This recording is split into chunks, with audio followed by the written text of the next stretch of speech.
እሺ እና ሳሙኤል ምን ትላለህ? ይኸው ባይብል ላይ ነው ያሳየው ዘፍጥረት ምዕራፍ 18 ላይ አልጨረስኩም። እ አዎ እሱማ በመምሬ ረዥም ዛፍ ነው። ስር አዎ እግዚአብሔር ተገለጠለት ሳይሆን አብርሃም ማለት ሀሳቡን እግዚአብሔር አዎ ተገለጠለት። ከዛስ ወደ እሱ ጋር እንግድነት በምሳሌ የመጡት እነማን ናቸው? እሱን እግዚአብሔር ስለሚያውቃቸው እግዚአብሔር ነው የመጣው። አይ አይኑ ሲከፈት ምናምን ያለውን ነገርም አብረህ ጥቀሰውና መጽሐፉን ይኸውልህ እንኳን እናንተ እኛም ሃይማኖት ውስጥ ያለነው ራሱ ለመተርጎም ትንሽ ከበድ ይላል። ከበድ ይላል ስለ ደግሞ ስትረዳው ትረዳዋለህ ነው ዋናው ነገር እኮ ተርጓሚም እንደዛ ብሎ ነው የሚያስቀምጠው። በቃ ችግር የለውም ብቻኛ የተመለከትነው ነገር አምላክ እንደበላ ነው። አሁን ደግሞ ልክ እንዳሉ ደግሞ ሌላ ደግሞ አለ። አሁን አምላክን እንደ እንቁ ደግሞ የተበላበት ቦታ አለ ደግሞ ያሳየናል። እንግዲህ ኮንክሉዥን ነው። አታምንም? ልጠይቅ የቀደም ጋር ልምጣለህ። ስለምሳሌ አታምንም? ተምሳሌ እንድንረዳ በእኛ መንገድ እኮ ምሳሌ አነጋገር አለ ያለበት ቦታ አለ። ምሳሌ አነጋገር ሳይሆን አይደለም፣ እንደዛ ሳይሆን ለሰው ልጅ ሲቀርብ ቅድምም ብያለሁ፣ ክርስቶስ ጋር አሁንም አትውሰደኝ እና ነግሬሃለሁ አይደለ? ሲመጣ እኛ በምንረዳውና በእኛ አእምሮ መጠን ነው የመጣው። ምክንያቱም ነፃ ፈቃድ ሰጥቶናል መድኃኒዓለም። ማን ያለ የፈጠረን ቃል የሚባለው ቃል ማለት ክርስቶስ ነው። በእኛ ክርስቶስ ማለት ይህን ዓለም የሰራ ነው። ቆይ ርዕሱን እናሰፋለን። አንድ እንመጣበታለን። እሺ እሺ ርዕስ እንዳይቀየር ነው ሳሙኤል። እኛም እኮ ተስማምተን ምሳሌ አነጋገር እንዳለ እናውቃለን። ግን አሁን ያንተ ምሳሌ አነጋገር ምንድነው? እንጀራ ሲባል እንጀራ አሁን በነሱ ጊዜ ስላልነበር ዳቦ ማለት ገባን በቃ። ስለዚህ የክርስቲያኖች አምላክ ስላሴዎች መጥተው አብርሃም ቤት ትልቅ ዳቦና ጠላ፣ ጠጅ፣ እርጎ ጠጥተዋል፣ በልተዋል። እናመሰግናለን። አሁን ሳሙኤል ይሄ ይብሉ በቃ ችግር የለም ፈቅጄላቸዋለሁ ይብሉ። ግን አሁን እኔ ግራ የገባኝ ነገር አምላክ ይበላል ምን ትላለህ? አምላክ እንደ ቆሎ ተበልቷል። ሳሙኤል ይሄንንም ሳንግባባ ነው ያለፍነው። አዎ ልስማ በቃ እሺ። አሁን ይሄ እንግዲህ አምላክ ከተበላ እንግዲህ አስበው ሆድ ዕቃ ውስጥ ገብቶ ኢብራሂም ቅድም ቆሎ ሲበላ ነበር አይቼዋለሁ። እንደ ኢብራሂም እንደ ቆሎ ሲበላ አምላክ አስቡት። አሁን ማስረጃ ላቅርብ አትልቁ። ቅርጥፍ ተደርጎ ሲበላ እሺ ተበልቷል። ቅርጥፍ ተደርጎ ከዛ ደግሞ ሆድ ውስጥ ብዙ ጊዜ ቆይቷል። ወረበል ኢብራሂም እንደ ቆሎ የተበላ ማስረጃ እናቅርብ። ተገዛ መጽሐፋችሁ ዳቦን የበላው እሺ ያው ነው። ያው ይሄ መጽሐፍ ይታያል። ገድለ ዘርአ ብሩክ ነው። ድርሳናትን ለመተርጎም አባቴ ይኸውልህ ድርሳናትን ለመተርጎም ተተርጉመውልሃል እኮ ብራዘር እንጂ ተተርጉመዋል እኮ ጋናውራ ይኸውልህ ተተርጉመው እኮ ሰጠን አባቶቻችንማ። ቆይ አንዴ ሳሙኤል አባቶቻችንማ ገዛኛውን አንዴ አዳምጠኝማ። ቤተክርስቲያኒቱ እኮ በብፁዕ ወቅዱስ ሊቀ ጳጳሳት ዘኢትዮጵያ ወአጨጌ ዘእንበለ አቡነ ጳውሎስ ጊዜ እኮ መጽሐፏን አርማ መርምራ ግዕዙን በዚህ በኩል አድርጋ ለማጣሪያ ብላ አማርኛው እዚህ ጋር አድርጋ አሳተመች እኮ እንዲገባን ብላ ማለት መጀመሪያ እናንብበው ከዛ ትፈታልኛለህ። እንደዛ ማድረግ ያለብን እሺ። አሁን እንመልከት። ያው ይሄ መጽሐፍ በቤተ ክርስቲያን የታተመ መጽሐፍ ነው፣ የሚቀበሉት መጽሐፍ ነው። እሺ ፔጅ 104 ላይ ተመልከቱ። እንደዚህ ይላል በአብ ወልድ መንፈስ አንድ አምላክ በሚሆን በአብ ወልድ መንፈስ ቅዱስ አንድ የሚሉት አድርገው ቅዱስም አምነን ጥምቀት በገባ በሰባተኛው ቀን ብፁዕ አባታችን ዘርአ ብሩክ በስላሴ ስም የተሰራች ቤተ ክርስቲያን ሲያጥኑ በእግዚአብሔር ትእዛዝ 3 ዕንቁዎች አገኘ። በደንብ አዳምጡ። ሰውየው ቤተ ክርስቲያን ሲያጸዳ ምን አገኘ? 3 ዕንቁዎች፣ 3 ባቄላ የሚመስሉ ነገሮች ባቄላ ነገር አገኘ። እሺ ያ ጻድቅ አባታችንም ከፀሐይ 7 እጅ የሚያበሩ 3 ዕንቁዎች ባገኘ ጊዜ እጅግ ደስ አለው። ኧረ የሚያምሩ ባቄላዎች ናቸው አለ። ከዛሳ ባገኛቸው ጊዜ አንስቶ ያ ዋጣቸው። ወይኔ ካሜራ የሚላርገው ይታያችኋል። ዋጣቸው፣ አንስቶ ዋጣቸው። እንግዲህ ተመልከቱ። ስለዚህ ሰውየው 3 ዕንቁ አንስቶ በላ። አሁን የተበላው ማን እንደሆነ እናያለን። እሺ 3ቱም ዕንቁዎች ማንን ያዋጣው? ማንን ያዋጣው? የዋጣው ማን ነው? አልገባኝም። የዋጣው 3 ዕንቁ እናያቸዋለን ማን እንደሆነ፣ ይጣራሉ መጨረሻ ላይ ማን እንደሆነ። ግን አሁን እዚህ ጋር ማወቅ ያለብህ ኢብራሂም ምንድነው ዘርአ ብሩክ በቤተክርስቲያን ታላቅ አባት ምን አደረገ? የሆነ 3 ባቄላ አንስቶ ወጧል። እሺ 3 ባቄላዎች አንስቶ ወጧል። ባቄላዎቹ እነማን ናቸው? እናያቸዋለን፣ እንመረምራቸዋለን በኋላ። በማን ትእዛዝ? ከላይ በእግዚአብሔር ትእዛዝ። እሱንም ጎል አድርጎ በእግዚአብሔር አንብቤያለሁ እኮ በእግዚአብሔር ትእዛዝ። ትክክል ነህ። ተባረክ ወገናችን፣ የእግዚአብሔር ቃል እያሰማህን ነው ያለው። እንቀጥል። ባገኛቸው ጊዜ አንስቶ ዋጣቸው። 3ቱም ዕንቁዎች በሆዱ ውስጥ ብዙ ቀን ቆዩ። በጨጓራ ውስጥ ብዙ ቀን ቆይቷል። እሺ ከዛሳ ያም ጻድቅ አባታችን በሆዱ ውስጥ ያሉት 3 ዕንቁዎች ሚስጥር ሳያውቅ ብዙ ጊዜ ቆየ። አልገባውም። በቃ አንደኛ አሁን ኢብራሂም አልገባውም አይደለ? ባቄላው ምን እንደሆነ እሱን ሰውዬው ሳይገባ ብዙ ቀን ቆየ። ከዛሳ እነዚያ አናቁ ስጋውን ነፍሱን ያነጹ ዘንድ ስጋውን ማደሪያ አደረጉ። ከዚህም በኋላ በብዙ ቀን የሶስቱ ዕንቁዎች ምስጢር ተገለጠለት። አሁን መልሱ እዚህ ጋር ነው ያለው። ምርመራው አለቀ እዚህ ጋር። እኒህ ያወጣቸው ዕንቁዎች በዕንቁ ተመሰሉ እንጂ ዕንቁዎች እንዳልሆኑ አወቀ። ሰማችሁ ቅዱሳን? ምንድን ያለው? እኒህ ያወጣቸው ዕንቁዎች በዕንቁዎች ተመሰሉ እንጂ ዕንቁዎች እንዳልሆኑ አወቀ። ታዲያ ምንድን ናቸው? ያጀማ ምንድን ናቸው? እንመልከት። እነዚያ ሶስት ዕንቁዎች የተባሉት ሶስቱ አካል ስላሴ እርፍ አምላክ ናቸው። ስላሴ በንጽህ ድንግል ማርያም እንዳደሩ በሆዱ ገብተው ብዙ ቀን የቆዩ ሶስቱ አካላት ስላሴ ናቸው አለ። እንዴ ይምራን፣ ያው እሺ፣ ጥያቄ በንጽህት ድንግል ማርያም ሶስቱ አካላት አድረዋል እንዴ? እንግዲህ አንዱን ያደሩ እንደምናውቀው ሶስቱ አላደሩ። እሺ ሌላ ልጨምርልህ። የክርስቶስን ስጋና ደም እንበላለን። አይ በዚህ እንዲጨምሩ ነው የሚጨምር። አይ ቆይ እሱም ላይ ይመጣልን። አልጨረስኩም እኔ። እሺ አሁን ስለዚህ አሁን ስላሴዎች ናቸው አብ ወልድ መንፈስ ቅዱስ እና የበላው ነው እያልከኝ ያለው መጽሐፉን ነው ያለው። የእግዚአብሔር ቃል የቤተክርስቲያን መጽሐፍ ነው ያለው አይደለም። ያ አየሁ እኮ ኢብራሂም ደግሞ አሁን ግራ የገባን ነገር መሰላችሁ አጀማ። ቅድም አምላክ በላ ተባለ። አምላክ 7 አይነት ምግብ 1000 ሰው የሚበላው ምግብ በላ ተባለ። በሬ በላ ተባለ። ችግር የለውም ማለት ተቀበል ነው በቃ። ግን እዚህ ጋር ከአእምሮ በላይ የሆነ ነገር አገኘን። እሱ ምንድነው? አምላክ በሰው ጨጓራ ገባ ነው። አሁን ሳሙኤል ለአንተ ጥያቄዎች አሉኝ። የመጀመሪያው ጥያቄ ምንድነው? በምኑ አስወጣቸው ነው? እንደምናውቀው እንደተናገሩ ወንጌል ላይ ምንድነው ያለው? በአፌ ገባ በጽዳጅ መልክ ይወጣ ብሏል ኢየሱስ። ስለዚህ ጥያቄያችን ምንድነው? እኛ ዘርአ ብሩክ ቅዱስ የቤተ ክርስቲያን አባት እነዛን ስላሴዎች አምላኮችን በምኑ አስወጣቸው? አንደኛ ጥያቄ። ሁለተኛ ጥያቄ ደግሞ እውነት አምላክ እንደ ባቄላ ይበላል? እባክህ መልስልኝ ወገናችን። ሳሙኤል እየመለስልኝ። እሺ አይ ለመልስ ሳይሆን አሁንም ትርጓሜ ጋር መጽሐፍ ቅዱስ ጋር ሄደህ ፍታው ወይ ደግሞ አባቶችን ጠይቅ። እንደዚህ ቃል በቃል እሺ አንተ አታውቀውም። መጀመሪያ መልሱ ወገናችን አይደለም ሳሙኤል ይመሰለህ። ይገባኛል። እኔ ብነግርህ አስረዳኝ ከገባህ። አይገባችሁም። ስለዚህ አንተ ገብቶሃል፣ ግን ለሰው ማስረዳት አትችልም ማለት ነው። ስለዚህ በተዘዋዋሪ አልገባህም እያልክ ነው ያለው ሳሙኤል። ችግሩን መሰለህ አንድ ነገር። እሺ ቀጥል በቃ አውራና አውራለሁ፣ ችግር የለው። እሺ ሙሉን ከተረዳኸው እሱ የበላበት ተምሳሌት አይስል እኮ አንተ ምሳሌ ምናምን እያላችሁ እያለገጣችሁ ስላለ ነው እንጂ ተምሳሌት እንዴት እንደምትረዱት አላውቅም። ሰላም መጽሐፍ ቅዱስ ላይ የተቀመጠን ነገር ወይስ ሚካኤል አንዴ ሚታርክ አንዴ ኢምራን ክፈትልኝ እባክህ። ተምሳሌቱን አንዴ ማየት ስለፈለኩ። አዎ ሳሙኤል አንዴ ከይቅርታ ጋር ማለት ነው። አሁን አንተ ተምሳሌት ምን እንደሆነ እናውቃለን። ምሳሌ ነገር አሉ። ግን እዚህ ጋር እኮ መጽሐፉ በማያሻማ ቃል ያው እነዚህ የበላቸው በዕንቁዎች ተመሰሉ እንጂ ዕንቁዎች አይደሉም ስላሴዎች ናቸው አለ። የተበሉት ባቄላዎች ባቄላ መሰሉ እንጂ አምላክ ናቸው አለ። መጀመሪያ ጥያቄ መልስልኝ። ጥያቄውን መጀመሪያ መልስልኝ ወገናችን። መጀመሪያ አንተ መልስልኝ። ከተረዳኸኝ ገብቶሃል ያልከኝ አይደለ? እሺ ገብቶኛል። ለአንተ ለማስረዳት ደግሞ ልጠይቅህ፣ ስትመልስልኝ አስረዳሃለሁ።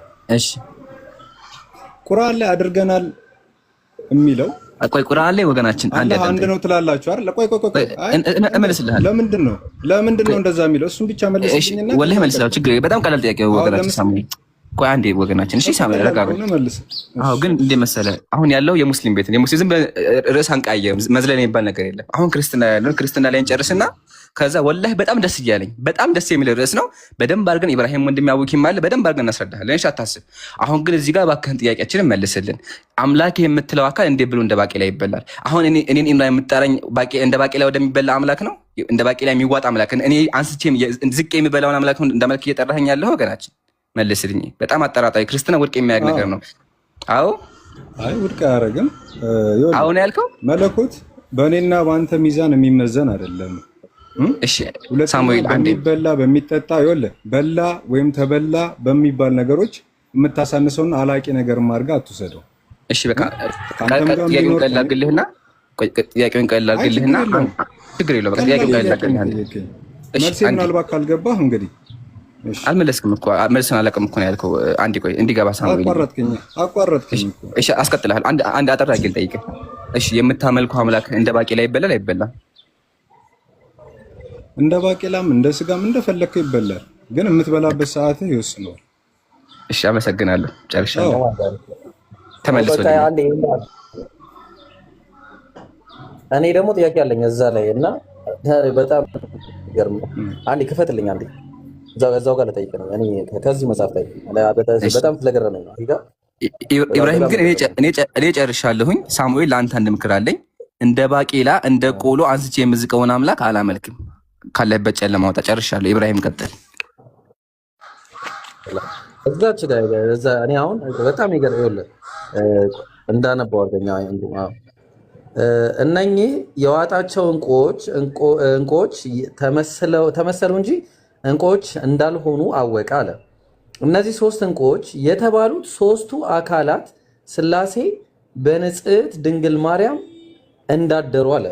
ይቅርታ ሳሙኤል፣ በንጽሕት ድንግል ማርያም ያደሩት ሥላሴዎች ናቸው ወይስ ወልድ ነው?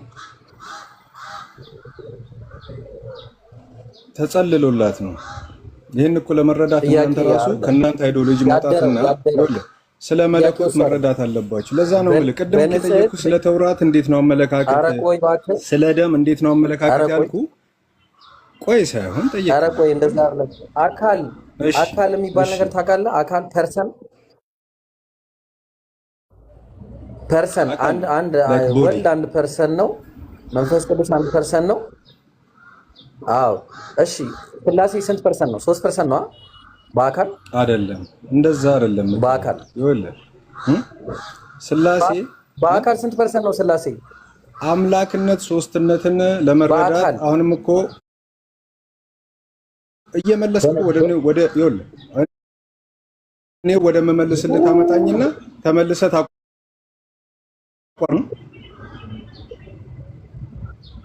እኔ ጥያቄ እሺ፣ ቆይ አንዴ አቁም። አንዴ ሚውት አድርግ። አንተ ሌላ ሰው ጋር ልቀጥል።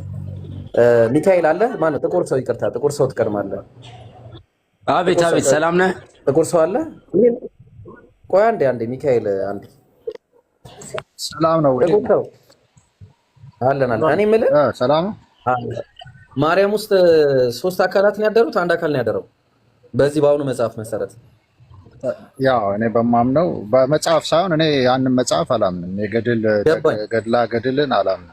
ገድልን እሺ ተዋ፣ እንደዛ ብላ አታጣጥልባቸው። በመጽሐፍ ቅዱስ ያው ልጅ ገድል ክርስቶስ ኢየሱስ ነው ያደረው። የሰው መጽሐፍ ገድል አይባልም። ብዙ ገድል ስለሆነ ነው ገድላ ገድል ያልኩት። ረሱትና እንስማው። እሺ መጽሐይ የሰው ማጣጣል አግባብ አይደለም። እሺ አሁን ጥያቄው ነው እያጣጣልኩ እንደ ክርስትና ነው። እሺ እንደ ክርስትና 3 አካላት በማርያም ውስጥ አድረዋል የሚለው አስተምሮ ትክክል ነው? አላደረም። 3 አካል አላደረም። እሺ አመሰግናለሁ። አንዴ ሚካኤልንም ልጠይቀው፣ ከዛ ትቀጥላለህ። ወይ አቡኪ ካለ ወይ ኢምራን ካላችሁ ሀሳብ ትቀጥላላችሁ። ሚካኤል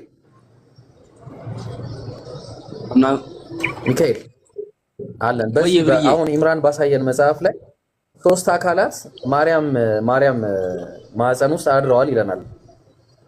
ትክክል ነው? የትኛው መጽሐፍ? አላየሁትም ይብርዬ።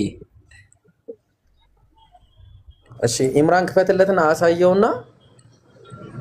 እኔ ካቶሊክ ነኝ፣ በገድል አላምንም። በቃ እሺ። ስለዚህ ቆይ ከሥላሴነት የጀመርነው ጋር እናወራ። በቃ ሁለቱም ከዚህ አይዲዮሎጂ ውጪ ናቸው። እሺ አንዴ ግን እዚህ ጋር ማለት ነው ፕሊዝ አትደራረቡ። እሺ በአላ ስነ ስርዓት ተማሩ። አንድ ሰው ሲያወራ አትደራረቡ። እሺ አንዴ ሚካኤል መጽሐፌን ትቀበላለህ? ቆይ እዚህ ከኢብራሂም ጋር ልጨርስ። አንዴ የሆነ ጥያቄ ጠይቆኝ ነበር። እሺ ወይ ምርዬ መጽሐፌን ትቀበላለህ?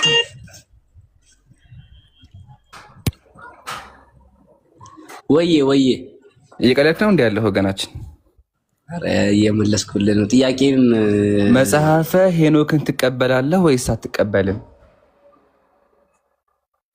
ላለሁ። እሺ ትቀበላለህ። እሺ እንደዛ ከሆነ ስምህ ሚካኤል ነው አይደለ? አሁን ቲክቶክ ላይ ያደረከው ስም መጽሐፈ ሄኖክ ላይ ሚካኤል እንትና አምላክ አበሳጨው። አምላክን አይወድም ሚካኤል የአምላክ ጠላት ነው እንትላለህ።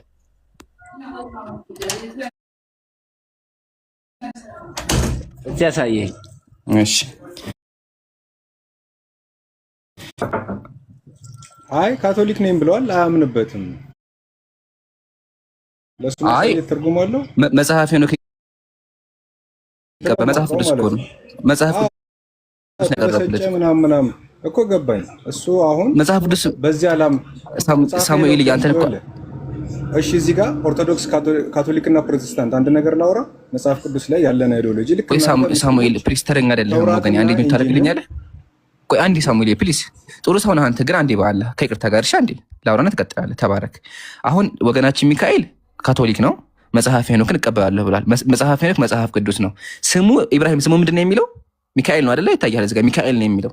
ሚካኤል እንደ አምላክ የምታየው መልአክ በመጽሐፍ ቅዱስ መሰረት አምላክን አይወድም፣ አምላክ አበሳጨዋል እያልኩ ያለሁት ማስረጃ ደግሞ ላቅርብ። ያው መጽሐፍ ቅዱስ ያው ተመልከት፣ ሁላችሁም እንደዚህ ይላል ምዕራፍ 19 ላይ ማለት ነው።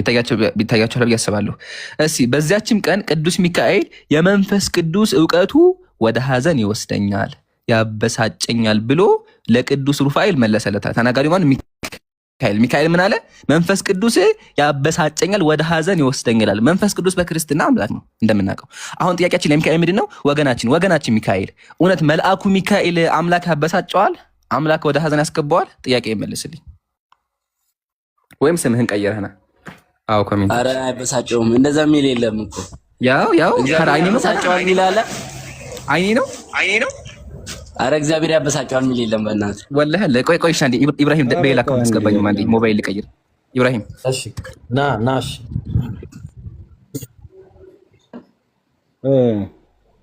ኢብራሂም እስከዛ ልቀጥል። አሁን አንዴ ማውራት ትችላለህ፣ እንደፈለክ ማድረግ ትችላለህ። እሺ ጀማል ምን መሰለህ ኮሜንቱ ልዝጋው ለአንድ ደቂቃ ብሮ፣ ለአንድ ደቂቃ ኮሜንቱ ይዘጋና ኮምፕሊት እናድርግ። ሪፖርት ይታያል። አዎ በጣም እየተቆራረጠ ነው። እኔ በጣም እየተቆራረጠብኝ ነው። አብሽ ያለ ከዛ ጥያቄ አለ የምጠይቅ ደስ ይለኛል። መጽሐፍ ብዙ ጉድ አለው እኮ ብዙ ጉድ አለው።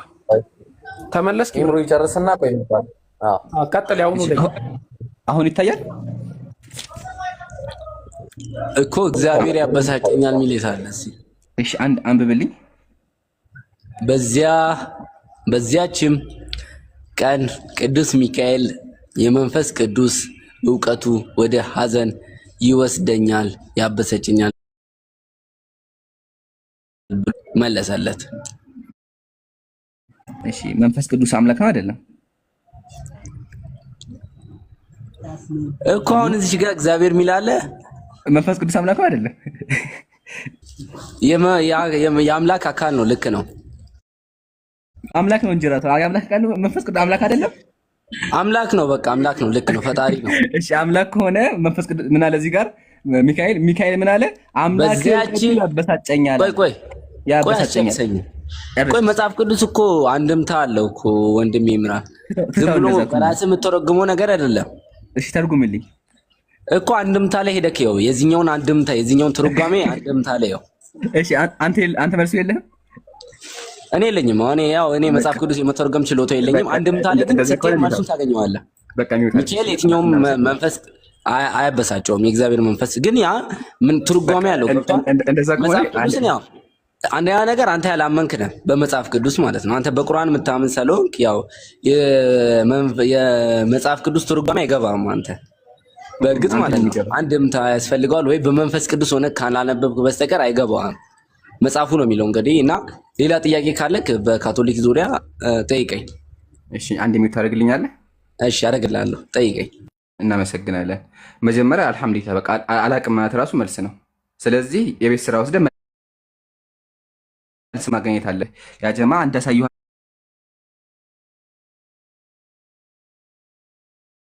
ከሆነ ቃል በቃል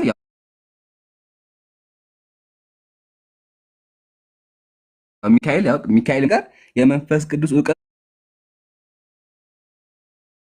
ወደ ሐዘን ይወስደኛል ያበሳጨኛል ብሏል። ጥያቄያችን ምንድን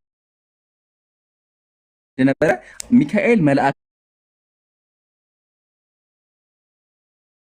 ነው። ሚካኤል ነበረ ስምህን ከመውደድ የተነሳ ሚካኤል ስምህ ሚካኤል ብለው ነበር እና ግን ሚካኤል ብሎ ይናገራል አምላክን እጠላዋለሁ እያለ ያለውና አምላክን የሚጠላ መልአክ እንዴት በትከታለህ ነው ያልኩት። መልሱን አላውቅም ብለሃል። ስለዚህ ስምህን ትቀይራለህ። ስምህን ትቀይር ወይም ደግሞ ምን ታደርጋለህ? የቤት ስራ ወስደህ መልሱን ፈልገህ ትመጣለህ። ምን አለ መልሱ? አንተ እኮ ሙስሊም ነህ አይገባህም አለ። ብራዘር እኔ ሰው ነኝ። ሙስሊም እምነቴ ነው እንጂ ሙስሊም መሆኔ ከሰውነቴ አያስወጣኝም። ሁላችንም አእምሮ አለ ማሰብ እንችላለን። ግን ክርስቲያኖች ምን ያደርጋሉ?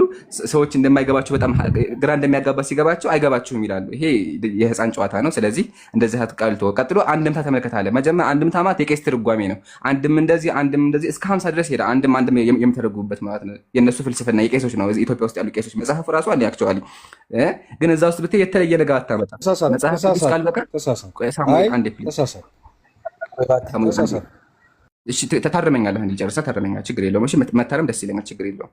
ስለዚህ ወገናችን ሚካኤል መጽሐፉ ቃል ያበሳጨኛል ስላለ እንዴት ብሎ መልአክ አምላክን ይጠላል እየጠየቀ ያለው መልስ የለህም። ጨርሻለሁ። ይብሮ ቀጥል ሀቢቢ። ጀዛኩሙላ። ሳሙኤል ትጠይቃለህ። ኢምራን ሀሳብ አለው መሰለህ። ቆይ አንዴ ሚካኤል፣ ኧረ ቆይ እሺ ይቅርታ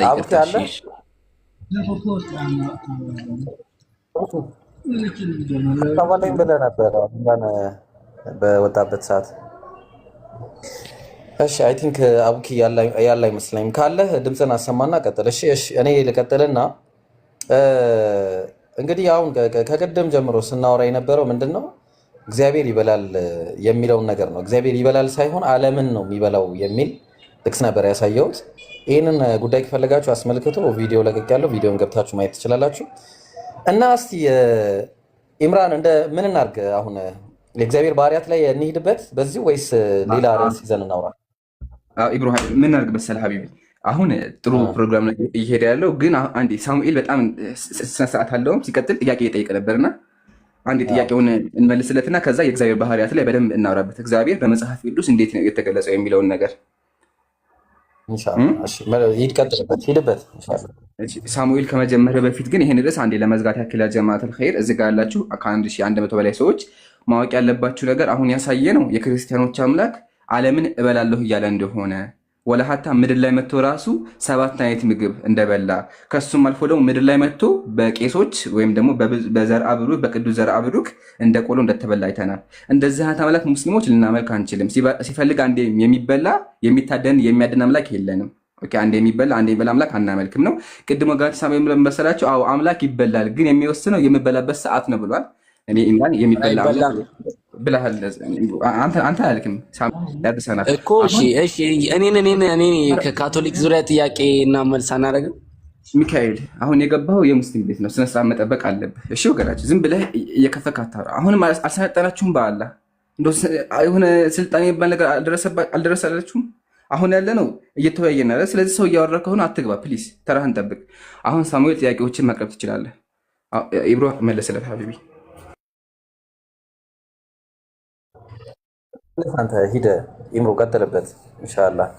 አቡኪ ስትመለስ ደግሞ ሚታንሳችሁ።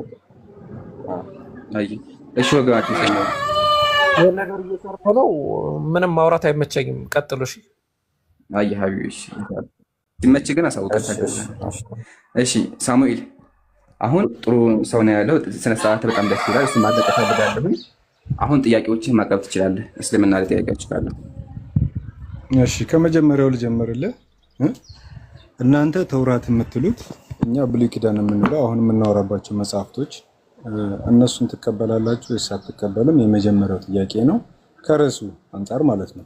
ሁለተኛ ጥያቄ ስለ ደም ስርየት ያው ተውራትን ትቀበላላችሁ ብዬ አስባለሁ ሙስሊም ከሆናችሁ እና ተውራት ላይ የነበረው የመስዋዕት ስርዓት ከደም ጋር የተገናኘ እና ስለ ደም ምን ያህል ህይወትና ደም ያላቸውን ግንኙነት ምን ያህል ታውቃላችሁ? ሁለተኛ ጥያቄ ነው።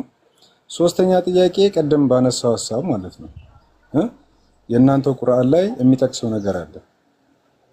አውርደናል፣ አድርገናል እንዲህ እያለ እየጠቀሰ ማለት ነው እና አንድ አላህ ነው እናምናለን የምትሉት እና አድርገናል ብሎ ማብዛቱ ከምን አንጻር ነው? እነዚህ ሶስቱን መልስልኝና እንቀጥልሽ።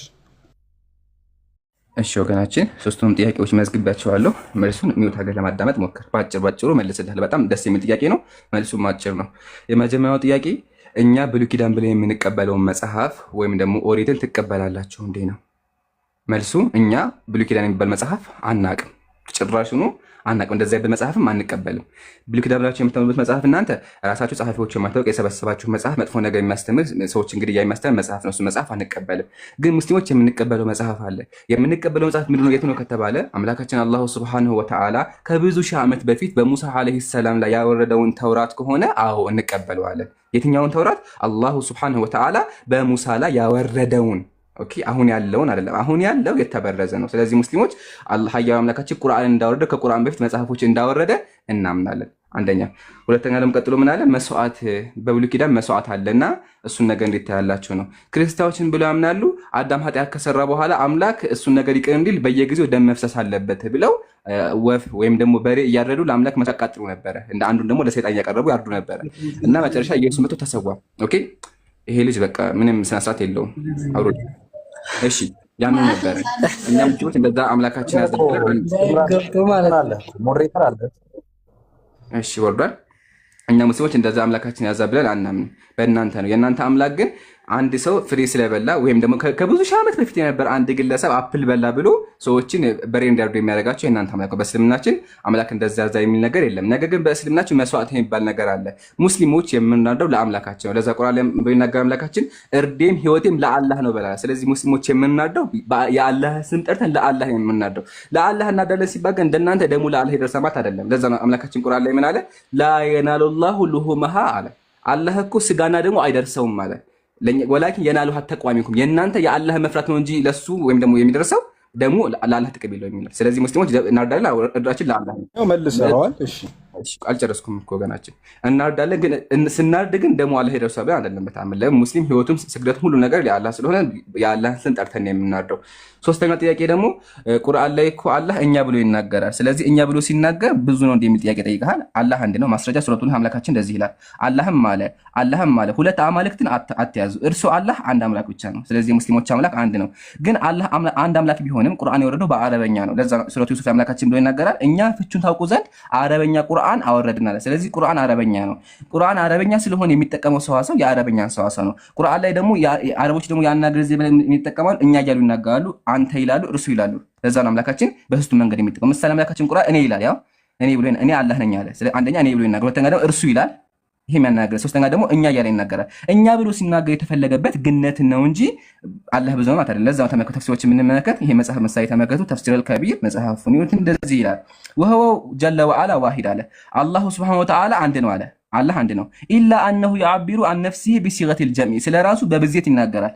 ለምን? ለአጅሊ ተዕዚም ወልኢጅላል፣ ልቅናውን ለመግለጽ እኛ እያለ ይናገራል። ልቅናውን ለመግለጽ እኛ የሚለው ቃል እንደምናውቀው በኢትዮጵያ ራሱ የግነት አናገር። ምሳሌ አንድ ኡስታዝ ቢመጣ ግቡ ነው የሚላቸው እንጂ ግብ አይደለም። ግቡ ላለሁ ክብራቸውን ለመግለጽ። ስለዚህ አምላካችን ስለ ልቅናው ሲያወራ ስለ ፍጥረቱ ሲያወራ ፈጠርናችሁ እያለ ይናገራል። ለምን? ሀያል ስለሆነ። ነገር ግን ስለ አምልኮ ሲናገር ምንድን ነው? ወእያየ እኔም ብቻ ነው የሚለው። ስለዚህ እኛ ብሎ ስለነገር አምላካችን ራሱን በግነት እየተናገረ ነው እንጂ ብዙ ነው ማለት በተአምር አይደለም ነው። ወንድም ኢብራሂም ጨምርለትና ከዛ ይበቃናል። ጀዛከላ ኸይር። በዚች በአሁኗ ዙሪያ አቡኪን አስገቡት። እሺ ጀማል አቡኪን አስገባው። በአሁኗ ዙሪያ ማሻአላ ኢምራን በደንብ ተናግሯል። ቁርአን ላይ አላህ ሱብሓነሁ ወተዓላ እሱ ብቻ አይደለም እኛ እያለ የተናገረው፣ አላህ ብቻ ሳይሆን ብዙ ሰዎች እኛ እያሉ ተናግረዋል። እኛ እያሉ ለምሳሌ አንድ ሰው አንድ ፐርሰን ሆኖ ማለት ነው። ማን ነው አንዱ ፐርሰን ከተባለ ለምሳሌ ማን ነው? ኸድር ምን አለ? ኸሺና በማለት ይናገር። ኸሺና ማለት ፈራ። ሱረቱል እሺ አወጣኸው።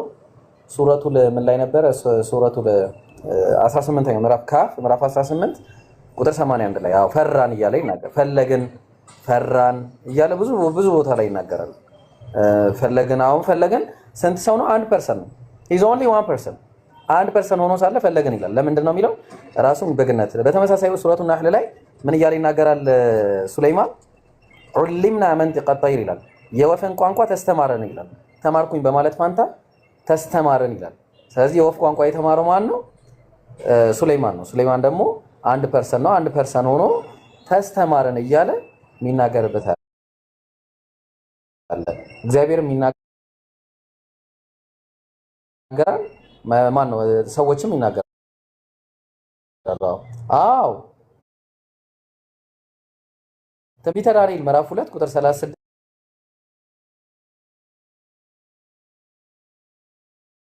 25 ላይ ነው መጀመሪያ ቁጥር 25 ላይ ምን ይላል መሰለ?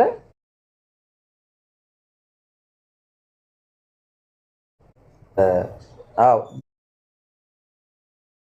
የዚያ አርዮክ ዳንኤልን ፈጥኖ ወደ ንጉሱ አስገባው አለ። ማን ያስገባው? አርዮክ። ማንን? ዳንኤል 1% ከይሁዳ ምርኮኞች ያለው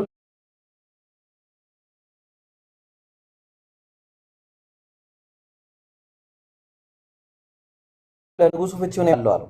ስለዚህ ለንጉሱ ፍቺውን የምታወቀው ሰዎች ሳይሆን ሰው ነው። ቁጥር 36 ላይ ኦኬ ዳንኤልም ማለት 27 ኦኬ እሺ ለህልሙም ይህ ነው። አሁንም ፍቺውን በንጉሱ ፊት እንናገራለን አለ። ማን ያለው? ዳንኤል። ዳንኤል ስንት ፐርሰንት ነው? 1% ነው። 1% ሆኖ ሳለ ግን ምንድነው በራሱም በግነት እኛ እያለ የሚናገርበት ሁኔታ ታያለ ማለት ነው። ይሄ የተለመደ ነው። ብዙ ቦታ ባይብል ላይ ማየት ይቻላል። ይበቃል ለጊዜው ማለት ነው። ኢንሻአላህ ቀጥለኝ መቀጠል ይችላል። ካሁኑ ልቀጥል። ካሁኑ ዳንኤል መጽሐፍ ካነበብከው አንዴ ሳምሪ መጀመሪያ እስልምና የተመልሶልሃል? ጥያቄ ያለኝ አሁን እኛ የሚለው ላይ ከመጽሐፍ ቅዱስ ወደ ኋላ ወደ ቁርአኑ ልመለስልን። መጽሐፍ ቅዱስ ላይ ዳንኤል ላይ ቆይ አንዴ ሳሙኤል ጋበልሾ ጋራችን መጽሐፍ ቅዱስ በኋላ እንመጣበት። አንዴ ግን ቁርአን ላይ ጨርሰልኝ። አንዴ ቁርአን ላይ ያልገባህን ጠይቀኝ ደግመህ፣ ከዛ በኋላ ወደ መጽሐፍ ቅዱስ። አይ ማሳረጊያውን መጽሐፍ ቅዱስ ስላደረገ መጽሐፍ ቅዱስ ደግሞ የኔ ስለሆነ ከሱ ልጀምርልህ። የተሳሳተ ነገር ስለተናገረ ወንድሜ ኢብራሂም ማለት ነው። ዳንኤል ህልሙን ሲፈታ እነ ዳንኤል ናቸው እንጂ ወደዛ ሲድራቅ፣ ሚሳቅ፣ አብደናጎም ዳንኤል አንድ ላይ ነው የሄዱት። በግዞት ሄደው በጣም እየተቆራረጠ ነው እያለው ነው። ታች አንዴ ብሮ ሪፖርት አለ አሁንም። ስለዚህ ሰውን ክርስቲያን እንቀንሳለን። በቃ 2 ክርስቲያን ካለ ይበቃል። እሺ ይቅርታ።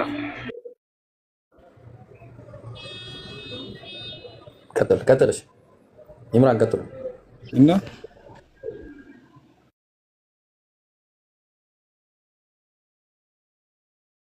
ሳሙኤል ሚዩት አንሳ እና ያጀማ ቀስፏን ንኳትና ሼር የምትለውን ከነካችሁ በኋላ ሪፖስት የሚለውን ንኩት። ያጀማ ባረከላሁ ፊኩም። ሪፖስት የሚለውን ንኩ።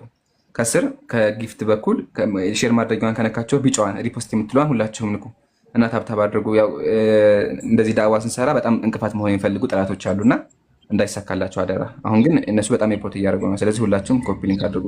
ሳሙኤል ቀጥል። እሺ። እና ዳንኤል ላይ እኛ ያለው ለተምሳሌታዊ ምናምን ሳይሆን ቀጥታ 3 ናቸው 4 ናቸው ከዳንኤል ጋር የሄዱት በግዞት ተወስደው ማለት ነው። እና ህልሙ ሲመጣም ህልም ፍቺ ያለ ብሎ ቢናገርም ይዟቸው ሄደው አንድ ላይ ነው። መጽሐፍ ገብተው ሲናገሩ ብዙ ናቸው። ዋናው ሐሳቤ ምን መሰለ? የተናገረው ስንት ሰው ነው? ኢብሬ የተናገረው ስንት ሰው? ዋናው ሐሳቤ ሳሙኤል ስንት ሰው ነው የተናገረው? ስንት ሰው ነው የተናገረው? ህልሙን የፈታው ነው ያው እዛ ነው ስለ ህልሙ የተናገረው። ንጉሱ ፊት መጥቶ የህልሙን ፍቺ የሚያስታውቀውን ሰው አምጥቷል አይደል? አለው አይደል? አርዮክ አመጣ። አናውን ሲያደርገው ማን ነበረ እሱ? ህልሙን የተረጎመው ከሆነ ዳንኤል ነው። እኛ ያለው ደግሞ አብሮት የመጡ አሉ። የት አለ? ምክንያቱም በግዞት የመጡ አለ እዛ ጋር ወደ ንጉሱ ያስገባው ስንት ሰው ነው? ወደ ንጉሱ የገባው ስንት ሰው ነው? እሱን አይጠቅስም። ግን ደግሞ ለንጉሱ በግዞት አለ ቁጥር 5 እቺን ሐሳቤ ልንገር እኮ እቺን ሐሳቤ ልንገር። ተመርጠው የተመረጠ ትምህርት እንዲማሩ ተመርጠው የተወሰዱት ከነሱ ውስጥ 4ቱ አንዱ ዳንኤል ነው። እና እነሱ ተመርጠው አንድ ቤት ውስጥ ናቸው። በአንድ ነው የሚተረጎሙት፣ በአንድ ነው የሚተገባኝ። እና ከነዛ ውስጥ ዳንኤል እንደ እሺ ምን አልከኝ? አንዴ ብሎ ከይቅርታ ጋር ሳሙኤል ግን መጽሐፍ አንብበዋል? መጀመሪያ ከይቅርታ ጋር በጣም ያሳከኝ ያለው አንብበዋል መጽሐፍ? አዎ አላስከ ችግር የለውም በደንብ አንብበዋል። አይ ወላሂ የቀለኩ አይደለም። ለምን መጽሐፉ አንተ የምታየው የተለያየ ነገር ነው። የእግዚአብሔር ቃል ላይ የዋሸን ያለው መጽሐፉን ለሚወል አላንብብህ ከፈለክ እኔ እሺ ከቁጥር 12 ጀምረን ማየት እንችላለን። የማታውቀውን ነገር አላውቅም ነው ማለት ያለብህ። የእግዚአብሔር ቃል ላይ አይቀጠፍም። እሺ ተመከተ። እግዚአብሔር ቃል ላይ አይቀጠፍም። እሺ ተመከተ። እንደዚህ ለንጉሱም አለቃ ለአርዮክ መለሶ የንጉስ ትእዛዝ ስለምን አለው። አርዮክም ነገሩን ለዳንኤል አስታወቀው። ዳንኤልም ገብቶ ፍቺውን ለንጉሱ የሚያስታውቅበትን ጊዜ ይሰጠው ዘንድ ንጉሱን ለመነ። ሲያወራ የነበረው ማነው? አንድ ግለሰብ ነው። ከዛ የዚያን ጊዜ ዳንኤል ወደ ቤቱ ሄደ። ማን? አንድ ፐርሰን ዳንኤል፣ አራት አይደለም፣ አንድ ሰው ነው። ዳንኤልም ባልንጀሮቹን ከቀሩ ከባቢሎን ጠቢባን ጋር እንዳይሞቱ ስለዚህ ሚስጥር ምሕረትን ከሰማይ አምላክ ለመሪዎቹ ለአናንያ፣ ለሚሳኤል፣ ለአዛርያ አስታወቀ። የዚያን ጊዜ ሚስጥሩ በሌሊት ላይ ለዳንኤል ተገለጠ፣ ነገራቸው። እንዳይሞቱበት በጣም ፈራ ጓደኞቹ። ከዛ እዚህ ሚስጥሩ በሌሊት ላይ ለዳንኤል ተገለጠለት። ዳንኤልም የሰማይን አምላክ አመሰገነ። ዳንኤልም ተናገረ። አንድ ፐርሰን ነው። እንዲህም አለ፣ ጥበብና ኃይል ለእርሱ ነው። የእግዚአብሔር ስም ከዘላለም እስከ ዘላለም ይባረክ። ጊዜያትና ዘመናት ይለውጣል። ያ ይቀጥልና ተመልከቱ ቁጥር 24 ላይ። ከዚያም በኋላ ዳንኤል ንጉሱ የባቢሎንን ጠቢባን ያጠፋ ዘንድ ወዳዘዘበት ወደ አርዮክ ገባ። በገባም ጊዜ የገባ ማን ነው? ገቡ ሰውን በገባ አንድ ሰው ነው። ገባ የሚለው ሲንጉላር አንድ አካል ነው። ገባ። ከዛ የባቢሎን ጠቢባን አታጥፋ፣ ወደ ንጉሱ አስገባኝ። አንድ ፐርሰን ያሁንም እኔም ፍቺውን ለንጉሱ አሳያለሁ። አሁንም አሳያለሁ ያለው አያ ወገናችን። ስለዚህ መጽሐፉን እያነበብክ አውራ። ስንት ፐርሰንት ነው አሁን? አንተ ራስህ እኮ እያነበብኩ አልተረዳኸውም። ለዛ እኮ ነው የምልህ። ያው ላይ ሶስቱንም በግዞት የመጡት የባቢሎኖቹን ተዋቸውና እያወራ ያለው ማለት ነው። እንዳይገደሉ ዳንኤል የሰጋው ስለማን ነው? ስለራሱ ወገኖች ነው። አዎ ትክክል። ጥያቄችን እኮ እሱ አይደለም። አራት ናቸው። እሺ አራት ጓደኞችን ማለት ጓደኞችን እኮ እናውቃለን። ግን ህልሙን ያየው ማን ነው? ባልንጀሮቹ በግዞት አብረው የመጡ እሱን እናውቃለን። ካልኩ ጋር አዳግም እንጂ እሱን አውቃለሁ አልኩ እኮ። ጥያቄ ምንድን ነው? ተመካከሩ እያልክ ላይ የነገርከኝ። እሺ ህልሙን ያየው ማን ነው? እሺ ዳንኤል ለምን ህልሙን አየ? ከላይ ምንድን ነው የሚለው? በቃ እኔ ጥያቄ ለምን ሳይሆን ማን ነው? ዳንኤል አመሰግናለሁ። ዳንኤል ከዛ ያው የባቢሎን ንጉስ አጣጥፎ ወደ ንጉሱ አስገባኛለሁ ማን ነው? አስገባኛለሁ ማን ነው? ዳንኤል ነው። ስንት ሰው ከዳንኤል ጋር ሰው ነበረ? መጀመሪያም የተመረጠው ዳንኤል ስለሆነ ወደ ንጉሱ ሲገባ ዳንኤል ስለሚመራቸው ማለት ነው። ስለ ጦር ስታወራ ለምሳሌ ስለ ጦር ስታወራ ጦር ላይ ስለ መሪው ነው እንጂ የምታነሳው ስለሚዋጉት ተራ ወታደሮች ስለ ጦረኛ አይደለም። እሱ ነው ጋይድ የሚያደርጋቸው የነበረው። አይ ይሄን እኮ የሚጠቅስ እሱን ነው። ከላይ እኮ አይደለም። ቆይ አንዴ ሳሙኤል ክርክርና ጎረጋበል። ጥያቄ ምንድን ነው? ወደ ንጉሱ አስገባኝ ሲል ዳንኤል ከሱ ጋር ሰው ነበር?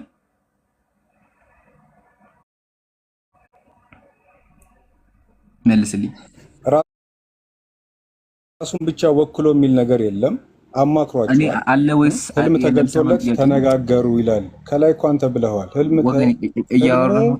ታይቶት እንዳይመቱ ስለሰጋ ነገራቸው። ምክንያቱም ወሬውን ስለሰማ መሪያቸው ስለሆነ። ከዛስ በኋላ መመለስ አልፈለኩም ሳይሆን እየመለስኩልህ ነው። ለመስማት አልፈለኩም። እየመለስክልኝ አይደለም። አንተ እያወራህ ያለው ሌላ ነገር፣ ይሄን ጥያቄ ደግሞ ሌላ ነገር ነው። አሁን ምሳሌ አንድ ሲደማ አንድ ስልህ አንተ ደግሞ አንድ ሲባዛ አንድ ያከ እየመለስክልኝ ያለው ጥያቄ እሱ አይደለም።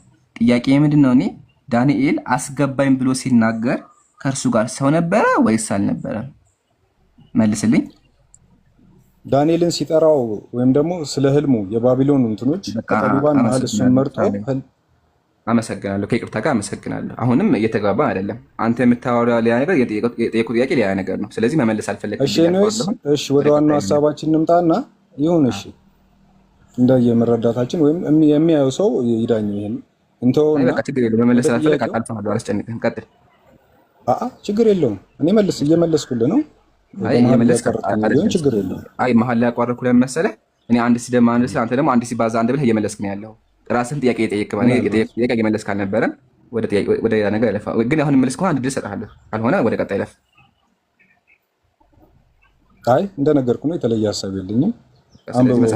መጽሐፉን አንብብና የእግዚአብሔርን ቃል ሳታነብ ለማስረዳት ነው። ቀጥል። ሁሌ ነው የማነበው። እግዚአብሔር ይርዳኝ፣ አነባለሁ። ችግር የለውም። እሺ ግን አሁንም ስለ ከአንድነት በላይ ስለሆነ ነገር ያመጣን ሳሙኤል ሰማ አንዴ እንግዲህ አንዴ ይሰማል። ኤሎሂም ማለት ምን ማለት ነው በዕብራይስጥ ቋንቋ ማለት ነው? አሁን አነባለሁ እያልክ ነበር። እሺ ኤሎሂም አባት ማለት ነው? ኧረ እባክህ ተው። አዎ አባቴ ማለት ነው። ኧረ አይደለም፣ እሱንም እነግርሃለሁ። አባቴ ኤሎሂም ለማሰበታኒ ማለት ይኸውልህ ከነ ሙሉ ትርጉሙ ልንገርህ። ኧረ ለአላህ ብለህ ማለት አባቴ ማለት ነው። ኧረ ለአላህ ብለህ ኧረ ተው። ኤሎሂም ማለት ይኸውልህ ስትሮንግ ነምበሩን ይኸውልህ ጋድ ማለት ነው። እሺ አሁን ይታያል።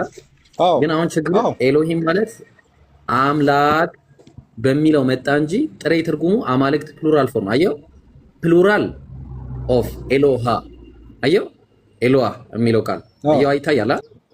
ፕሉራል ነው ሲንጉላር ነው ኤሎሂም የሚለው? አምላክ አንድ አይደለም፣ ሲንጉላር አይደለም። ወይኔ ጥያቄ ጠየቅኩ መልስልኝ። እሺ ይሄን ደግሞ ይሄን የጠየቅበትን አምድ ቆይ ጥያቄ መልስልኝ። እኔ የጠየቅኩበት ምክንያት አይደለም ጥያቄ። ኤሎሂም የሚለው ቃል ብዜት ነው ነጠላ ነው? አምድ ምንድን ነው ያንተ? ምን ችግር አለ? ጥያቄ መልስልኝ። ብዜት ነው ነጠላ? ስላሴነት አታምንም? ጥያቄ ጠየቅኩ መልስልኝ። ሳሙኤል ኧረ ቢስሚላህ። እኔ እኮ ይኸውልህ የኔ አምላክ አባቴ ገብቶኛል። እኔ መቼ አይደለም እንዴት ብዬ ነው ጥያቄ አልጠየቅኩም። እሺ ኤሎሂም የሚለው ቃል ብዜት ነው ነጠላ ነው? ኧረ እባክህ ተው።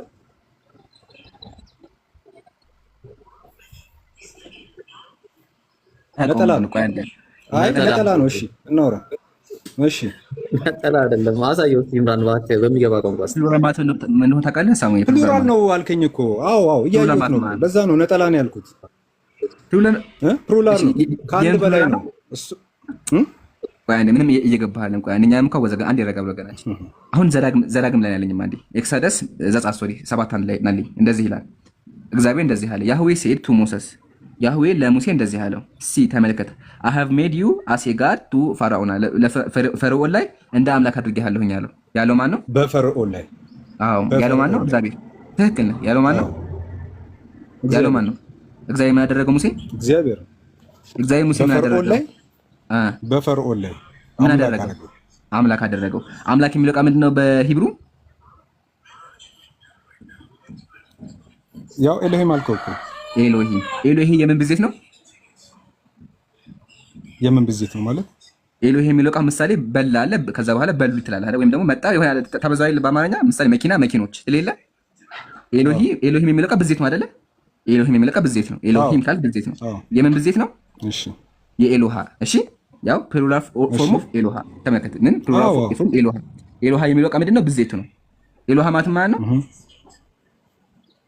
ኤሎሃ አንድ አምላክ ማለት። ከዛ ኤሎሂም ሲሆን ምን ሆነ? ኤሎሂም ሲሆን ምን ሆነ?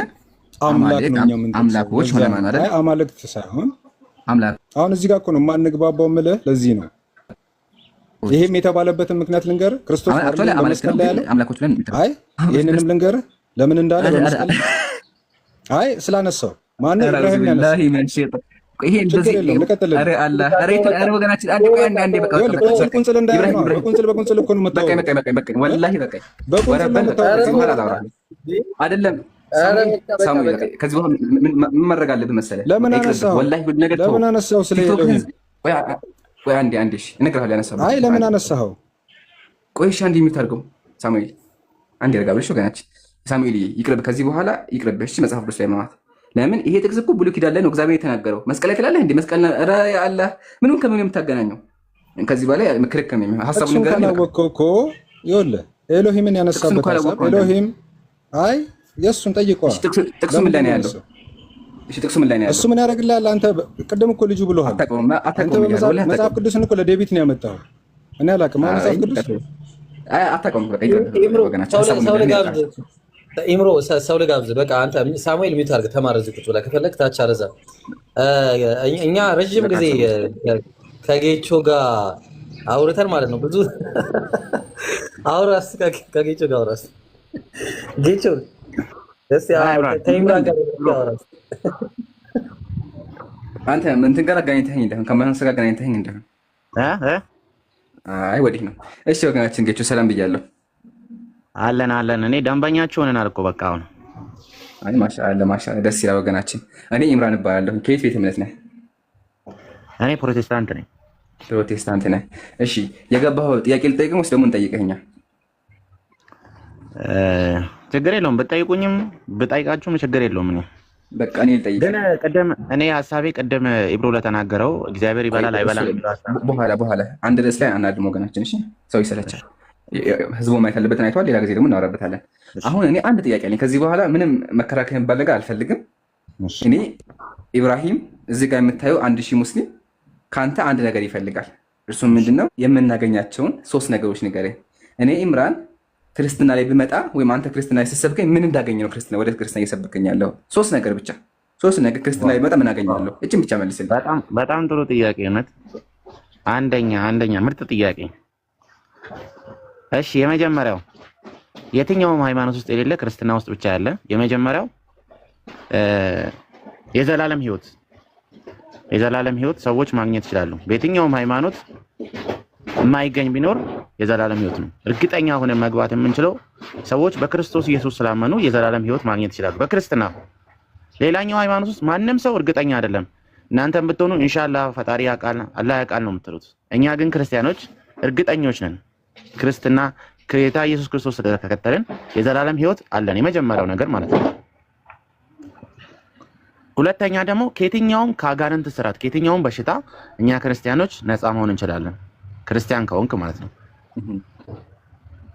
ሰዎች ሊያገኙ የሚችለው ከየትኛውም በሽታ ከየትኛውም ደዌ ሰዎች ነፃ መሆን ይችላሉ።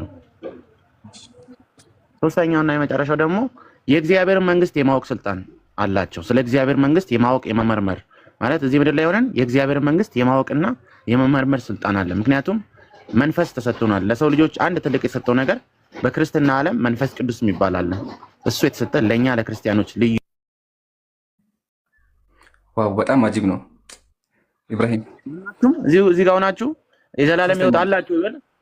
እኔ እርግጠኛ አይደለሁም። ኢንሻአላህ እንደ ስራዬ ነው የምትለው። እኛ ክርስቲያኖች ግን በክርስቶስ ኢየሱስ ስላመንን ሁላችንም የዘላለም ህይወት አለን እንላለን። እኛ የጸደቅነው ደግሞ ስለሰራ መልካም ስራ ጥሩ ሰዎች ስለሆንን ሳይሆን ኢየሱስ ክርስቶስ በከፈለልን በደሙ ዋጋ እኛ ክርስቲያኖች የዘላለም ህይወት አግኝተናል እንላለን። የትኛውም ሃይማኖት ውስጥ ይሄንን እርግጠኛ ሆኖ የሚናገር የለም። አይ እርግጠኛ አይደለሁም እግዚአብሔር ያውቃል ስሞት ነው የማውቀው እሱን እርግጠኛ ነን። እኛ ግን ምድር ላይ ሆነን ሰማይን እርግጠኛ ሆነን የተቀበልን ሰዎች ነን። ይሄ እኛን ከሌሎች ይለየናል። ማንም ሃይማኖት ጋር አንጣና ይሄን እርግጠኝነት ማንም አያሳይም። የዘላለም ህይወት አለን በቃ ይሄ እንደውም ልዩ ያደርገዋል ከሁሉም። እሺ አልሐምዱሊላህ ወከፋ። ያው እስካሁን ቲክቶክ ላይ 5 ዓመት ሁላችንም ወንድሞች 5 ዓመት ሆነን የተለየ ነገር የለም። ወገናችን በጣም በቃ ምርጥ ነገር አነሳ ብሎ አስበዋል። ግን ያነሳው ነገር የተለየ ነገር 3 ነገሮች አነሳልኝ። አንደኛ የዘላለም ህይወት ታገኛለህ። የትኛውም እምነት ላይ የዘላለም ህይወት የለም። አንተ ሙስሊም ብትሆንም ትጠራጠራለህ። ክርስትና ላይ ግን እርግጠኛ ነህ። እሱ ላይ በኋላ አወራለሁ። ግን ነብዩ ሰለላሁ ዐለይሂ ወሰለም አሽረፍ ሰለላሁ ዐለይሂ ወሰለም እንደዚህ ብለው ተናግረዋል። ተመልከቱ። ነብያችን ምን አሉ? መን ሸሂደ አላ ኢላሃ ኢላላህ ዩሰድቁ ቀልቡሁ ሊሳኑ። አንድ ሰው በልቡ በምላሱ ላ ኢላሃ ኢላላህ ብሎ ከተናገረ ደኸለ ሚን አይ አብዋቢል ጀነቲ ሻአ፣ በፈለገበት የጀነት በር ይገባል፣ ጀነትን ይገባል አሉ። ምን ካለ ላ ኢላሃ ኢላላህ ብሎ ካመነ። ስለዚህ ያው በእስልምናችን ብንመጣ አንድ ሰው ካመነ ላ ኢላሃ ኢላላህ ብሎ ካመነ የጀነትን ቁልፍ ይዟል ነው።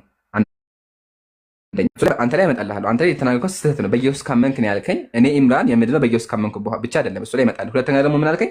በኢየሱስ ካመንክ ትድናለህ ከበሽታ አልከኝ። ወላሂ ግን እኔ የታመመ ፕሮቴስታንት ጓደኛ አለኝ። እሱ ያልተሻለው ከሃዲ ስለሆነ ነው ወገናችን። ያልተሻለው ከሃዲ የታመመ ፓስተርም አለ። ሐኪም ቤት ስንት የታሙ የተኙ አሉ።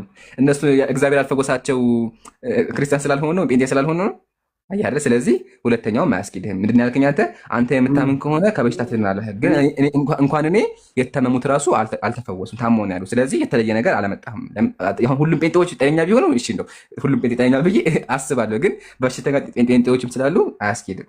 ሶስተኛ ደግሞ ምን አልከኝ? ስለ መንግስተ ሰማያት አውቃለሁኝ ብለሃል። መንግስተ ሰማያትን የሚያውቀው ኢየሱስ ብቻ ነው። ኢየሱስ ከነገሮች አታውቅም አንተ። የእግዚአብሔር ቃል ዋሽተሃል። እሱ ላይ ሶስቱም ነገር ላይ እናወራለን። አሁን ከመጀመሪያውን ጀምር ወገናችን። ጌቹ የሚወት አንሳ። ከመጀመሪያውን ጀምር ጌቹ። የዘላለም ህይወት ታገኛለህ ክርስትና ላይ ብለኸኛል። የዘላለም ህይወት እንዳገኝ ምን ማድረግ አለብኝ? አንደኛ ሰው በልቡ አምኖ በአፉ መስክሮ ይድናል። ምን ብዬ ነው የማምነው? ኢየሱስ ጌታ እንደሆነ በልብ የምታምን በአፍ ብትመሰክር ትድናለህ።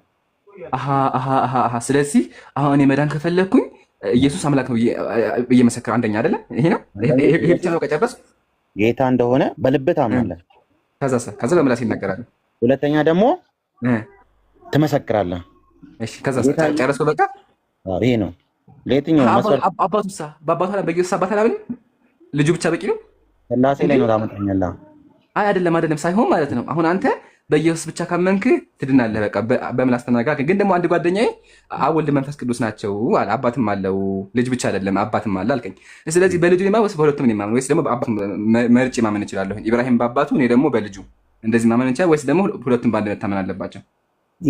ኢየሱስ ማለት ኢየሱስ ነው ስለ እኮ እግዚአብሔርን እየጠራው ነው። መንፈስ ቅዱስን እየጠራው ነው። ኢየሱስ አባት ነው። የተለያዩ አይደሉም እኮ። ኢየሱስ አባት ነው። ኢየሱስ አባት ነው። ኢየሱስ አብ ነው። ኢየሱስ አብ አይደለም። በቃ ግን ስለዚህ አሁን ኢየሱስ ጌታ ነው ስል እግዚአብሔርን እየካድኩ አይደለም። ስለዚህ አሁን የማደርገው አንዴ ስለዚህ አንዴ እንድንግባባ አሁን ስለዚህ ሳምን እኔ በኢየሱስ ብቻ ነው ወይስ ደግሞ በሶስቱም በአባቱም በልጁም ብዬ ነው የማምነው? ከዛ ደግሞ በእንትናቸውም ኢየሱስን አመንክ ማለት በሁሉም አምናል ማለት ነው። ኢየሱስ ጌታ ነው ስለኔ ኢየሱስ ጌታ ነው ስል አብ ጌታ አይደለም፣ ወልድ መንፈስ ቅዱስ ጌታ አይደለም እያልኩ ኢየሱስ ጌታ ነው አሉ ማለት ነው። ሁሉም ጌታ ነው። ስለዚህ በአብ ማምናለሁ ብዬ መናገር አይጠበቅብኝም ማለት ነው። በውስጥ ታዋቂ ነው። እንደዛ ማለት አይጠበቅብም። ኢየሱስ ጌታ ነው ካልክ በሁሉም ታምናለህ ማለት ነው። ኢብራሂም ስለዚህ ገባ። አሁን አንተ ኢብራሂም ኢየሱስ አምላክ የምታመን ከሆነ በውስጥ ታዋቂነት ደግሞ አባቱ አለ ማለት ነው። ችግር የለውም። አባቱ ችግር የለውም። በአባቱ ባላምንስ በአባቱ ባታምን ማለት በኢየሱስ ነው የማምነው ብለህ አሁን ግራ ገባኝ እኮ። እንዴት መሰለህ አባት ካለ ልጅ ካለ ማለት ነው። አሁን እኔ በየትኛው ለምን ግራ ገባኝ። ለምን አሁን እንደማውቀው አባት አይበልጥ አባት እኮ ታላቅ ነው። አሁን አንተ ግን ችግር የለም። ኢየሱስ ለምን ታምናለህ ለሚለው ሶርስ ነው። ኤቭሪቲንግ ሶርስ ነው። እሺ አንድ ሁለተኛ ኢየሱስ ደግሞ ለሰው ልጆች የተከፈለውን የዘላለም ድነት ዋጋ የሰራልን እሱ ነው። በቀራኒዮ ዋጋ ላይ ለእኔና ለእናት አብ ልጁን ላከ። ወልድ ደግሞ ስለ እኔና ስለ አንተ ኃጢአት ሁላችንም የሰዎች ማንም እንኳን ጻድቅ የለም። እየጻፍኩ ነው። አንዴ ስለዚህ አብ የሁሉ ነገር ምንጭ ነው። ጨረስኩ። ሶርስ ኦፍ ኤቭሪቲንግ። ወልድ ምንድን ነው? ሁሉ ነገር በእርሱ ሆነ በልጁ። ስለዚህ አሁን አብ የሁሉ ነገር መሰረት፣ ወልድ ደግሞ አስደራጊ ነው ማለት ነው። መንፈስ ቅዱስ የሁሉ ነገር ሰራጺ ነው። የሁሉ ነገር ሰራጺ ማለት ሰራጺ እሱ ነው። ሰራጺ ማለት ምንድን ነው? የወጣ ምንድን ነው የሚሰርጸው ማለት ነገሮችን ለምሳሌ ስለ ኢየሱስ የሚነግረን መንፈስ ቅዱስ ነው። አንተ ለምንድን ነው መጽሐፍ ቅዱስ አንብበህ ኢየሱስ ጌታ እንደሆነ? አንዴ ወላሂ አሁን ትንሽ ሴንስ እየሰጠ ነው። ኦኬ አቡኪ ቆይ በደንብ አዳምጡማ። አሁን ስለዚህ አብ ምንጭ ነው፣ ወልድ ደግሞ ፈጣሪ ነው፣ ከዛ መንፈስ ቅዱስ ደግሞ እውቀት ሰጪ ነው። አሁን እሺ ሶስቱ አሉ። ከሶስቱ ዋናው ማን ነው? ፎከሱ ሁሉ ኢየሱስ ላይ ነው። አባቱ ዋናው ምንጭ አይደል እንዴ?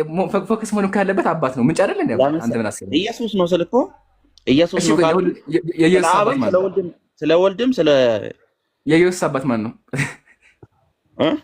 የኢየሱስ አባት ማን ነው? አብ። ታዲያ ዋናው እኮ እሱ መሆን የነበረበት እንዴት ብሎ ኢየሱስ ዋና ይሆናል? ሶስት አይደል እንዴ? አባት ስል ምን ማለት ነው? መጀመሪያ ያልገባት አባት ምንድን ነው? ወልዶታል ማለት ነው። ወልዶታል ማለት ነው። እሱም በኋላ እመጣበታለሁ። እሱ ማወቅ አልፈልግም። አሁን ጥያቄ ግራ የተጋባሁት ነገር መሰለህ። አሁን አንተ በክርስትና ከመጣ ዘላለም ሕይወት አለ ትድናለህ። እሺ አልኩህ፣ ግን ደግሞ በማን ልመን ነው? ግራ ገባኝ፣ ዞረብኝ። በማን ልመን? ሶስት አካሉ አባት አለ። ኢየሱስ ጌታ እንደሆነ አባቱን ልካደው? አባቱም አለ የኢየሱስ አባት ይቅር፣ እሱን አልመን እድናለሁ? ኢየሱስ አመንክ ማለት በአባቱ በእኔ የሚያምን በአባቱ ያምናል አለ። ይለያያሉ፣ አካላቸው ይለያያል። ምሳሌ አባት ልጅ አለ ኢየሱስ መቶ የተሰቀለው አለ አይደለ? ደሙን ያፈሰሰልን ሃሌሉያ አለ አይደለ? ደሙን ያፈሰሰው አለ። ከላይ ደግሞ የላከው አለ አይደለ? ኢየሱስን የላከው ደግሞ አለ አይደለ? ከዛ ደግሞ እውቀት የሚሰጥ ደግሞ አለ። አምላክ ሶስቱ ናቸው። አሁን ጥያቄ እኔ እንዴት ብዬ ነው በኢየሱስ ብቻ የማምነው? አባቱሳ ከላይ የላከው ዋናው አባቱሳ ሰማይ ላይ ያለው እሱ ይቅር ምን ላድርግ? ለምሳሌ በእኔ የሚያምን በአብ ያምናል አልኩ። ስለዚህ አሁን በኢየሱስ ካመንኩኝ በአብ ማምናለሁ ማለት ነው። በኢምራን ሐሳብ አምናለሁ፣ በአብዱኪ ሐሳብ አምናለሁ፣ በኢምራን ሐሳብ አምናለሁ ካልኩኝ በሁለታችሁ በአብዱኪ ብቻ ባምን የኢምራን ሐሳብና የአብዱኪ ሐሳብ አንድ አይነት ከሆነ ሐሳባችሁ አንድ አይነት ከሆነ በሁለታችሁም በአብዱኪ ባምን በአብዱኪ በኢምራን እያመንኩ ነው ማለት ነው። ስለዚህ ሁለቱን እኮ ታዲያ በቃ አሁን መጣ። እነዚህ አካላቶች ፐርፌክት የሆነ ሪሌሽንሺፕ አንዳቸውን ከሌላኛቸው ለይተን የማያቸው አሁን አንድ ሰዓት እየሄደብን ነው። አሁን ገባኝ። ስለዚህ እያልክኝ ያለሁ ምንድን ነው? ምሳሌ ኢብራሂም እኔና አቡከር አለን። ሶስታችን ሀሳባችን አንድ ከሆነ ሶስታችሁም አንድ አይነት ሀሳብ፣ ስለዚህ በሶስታችሁም ይታመናል ነው እያልከኝ ያለሁ። በቃ መጣልኝ። ስለዚህ በሶስት አካል ማመን ያለብኝ ማለት ነው። በአብ በወልድ በመንፈስ ቅዱስ አይደለ ማመን ያለብኝ። በኢየሱስ ካመን በቃ አሁን እዚህ ጋር መጣ። ማሻአላህ በቃ መጣ አይደለ? አሁን ጥያቄ ምንድን ነው? ይሄ ነገር የተናገርከውን ነገር እኔን ከመስበክህ በፊት መጽሐፍ ቅዱስ ሳነብ ነበርና ግን መጽሐፍ ቅዱስ ላይ በአብ በወልድ መንፈስ ቅዱስ እመኑ የዘላለም ሕይወት ታገኛላችሁ የሚል አላገኘሁም። ስለዚህ እሱን ነገር ስጠኝ መጽሐፍ ቅዱስ ላይ። ካላመጣህ ግን አንተ ዋሽተሃል። እስልምና ትክክል ነው ማለት ነው። ለምን መጽሐፍ ቅዱስ አይደግፋችሁም? እንዳው ቁርአን እየደገፈ ያለው ማለት ነው። አለህ ማስረጃ ወገናችን? እንደዛ የሚል በአብ በወልድ መንፈስ ቅዱስ እመኑ የሚል ከዛ የዘላለም ሕይወት ታገኛላችሁ የሚል አለ? የለም። ግን ደግሞ በአብ በወልድ መንፈስ ቅዱስ አጥምቋቸው ይላል። ይጠመቁ ስለመጠንቀቃል ይመኑ የሚል የለም። ጨርሻለሁ በቃ። ስለዚህ እምነታችሁ መጽሐፋችሁ ላይ ስለሌለ ልቀበላችኋል። የእናንተ ሀሳብ ነው ማለት መጽሐፋችሁ ላይ ራሱ ስላሴ ትምህርቱ ሀሳብ በቃ ጌቾ ጨርሻለሁ።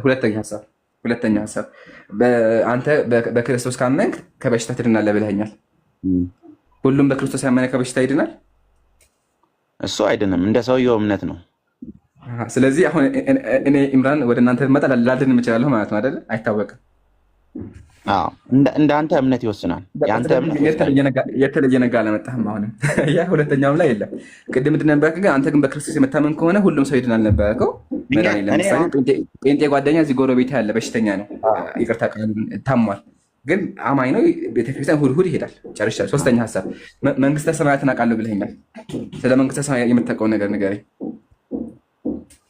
እሺ፣ ስለ መንግስተ ሰማያት የመመርመር ስልጣን አላችሁ ወይ? ደግሞ ኢየሱስ ለእኛ የሰጠው አንዱ ነገር ስለ መንግስተ ሰማያት ነው። ማንም ሰው እዚህ ምድር ላይ ሆኖ ስለ መንግስት ሊያውቅ አይችልም። ስለ መንግስት ሰማያት ሊያውቅ አይችልም፣ ምድር ላይ ሆኖ ማለት ነው።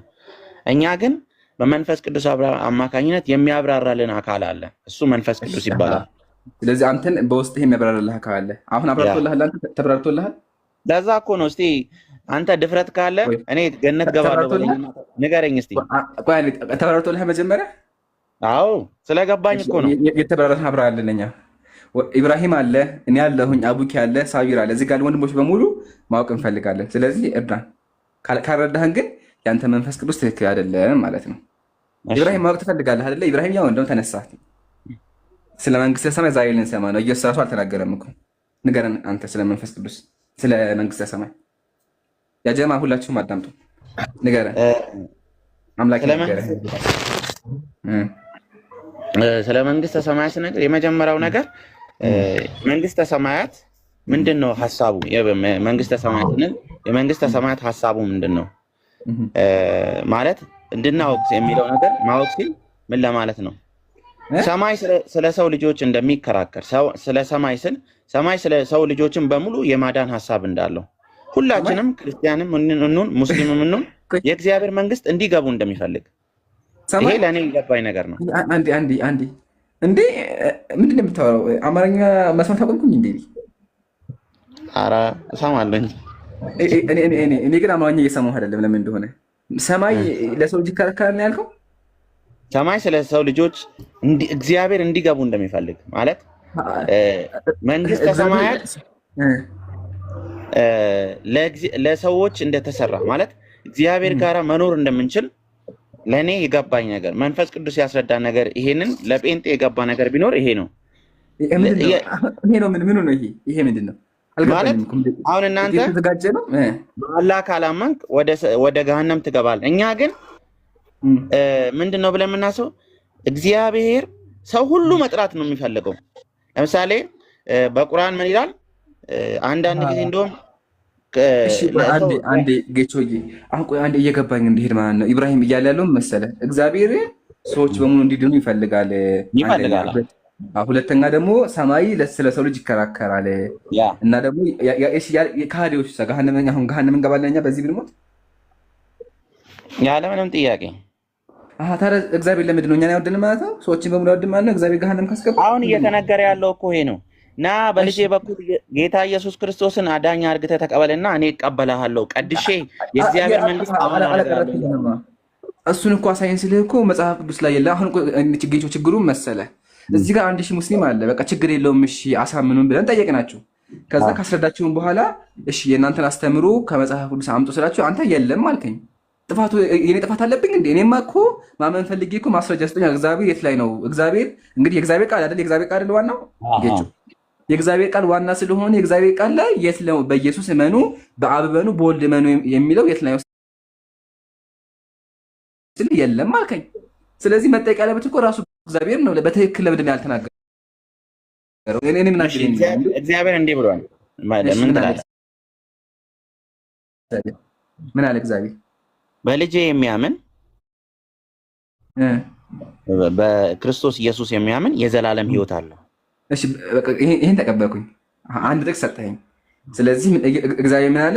በልጄ ካመናችሁ የዘላለም ሕይወት ታገኛላችሁ አለ። እሺ ልጄን ከተቀበላችሁት ሩቅ አይደለም ደግሞ እሱ መቀበል የለብን። ቆይ እሱን አንቀበለውም። እሱ ኢየሱስን ይሄ አባቱን እሱ ነው ተናጋሪ። ሶስት አካል አይደለም ይምራል። ለምንድን ነው አውቀን ወደ ሶስት አካል አይደለም ይያወራ? ሶስት ናቸው። አብ ወልድ መንፈስ ቅዱስ ናቸው። አንተ ስለ ስላሴ ትምህርት አታውቅምና ነው? አልገባኝም። ማወቅማ አውቃለሁ እኮ ሶስት አካል ዓለም ነው የምታውቀው። በደንብ አልገባኝም። ወላሂ አልገባኝም። ሳይገባ ቀርቶ ለመረዳት ስለፈለክ ነው። ልገመ አውቃለሁ። ስላሴ ሶስት አካል ናቸው። የተዋሃዱ ወይ ስለሱ በአካል ሶስት ይሆን አንድ ናቸው። አንድ ሲሆን ሶስት ናቸው። አውቃለሁኝ። ይሄን ያልገባኝ ነገር ምንድን ነው? ይሄ አውቃለሁኝ፣ ግን ያልገባኝ ነገር መሰለህ ያልገባኝ ነገር ይሄ አስተምሮ እኮ መጽሐፍ ቅዱስ ላይ የለም። እና እኔ አሁን ቆይ ኢምራን ግራ ገባኝ። ሶስት አምላክ እዚህ ጋር አንድ ይሻላል። ግራ ገባችሁ ሁሉም ኮሜንት ላይ የተመለከተ ግራ ገባን። እንዴት ብለን ሶስት አምላክ እንመን? አሁን አንተ ምናልከኝ እግዚአብሔር ሰዎች እንዲድኑ ይፈልጋል፣ ካላምን ገሃነም ትገባለህ። ግን ጥፋተኛ እኮ እግዚአብሔር ነው።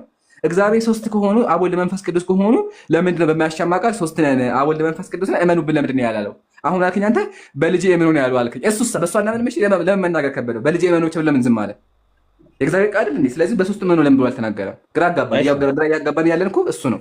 ስለዚህ ገሃነም የሚያስገባን እሱ ነው ማለት ነው። እግዚአብሔር ራሱ ነው። እኛ ምን እናድርገው? እግዚአብሔር ለሰው ልጆች ገሃነምን አልፈጠረም። ይሄንን ነው። እሺ እንደዛ ከሆነ ለምን በትክክል በእኔ በልጄ በመንፈስ ቅዱስ እመኑ ለምን አልተናገረም? ለምን ግራ ያጋባን ይሁን ለሐሰብ መጽሐፍ ሲናገር ዕብራውያን ምዕራፍ 11 ቁጥር 6 ላይ ሰው እግዚአብሔርን ደስ ማሰኘት የሚቻለው በእምነት ብቻ ነው።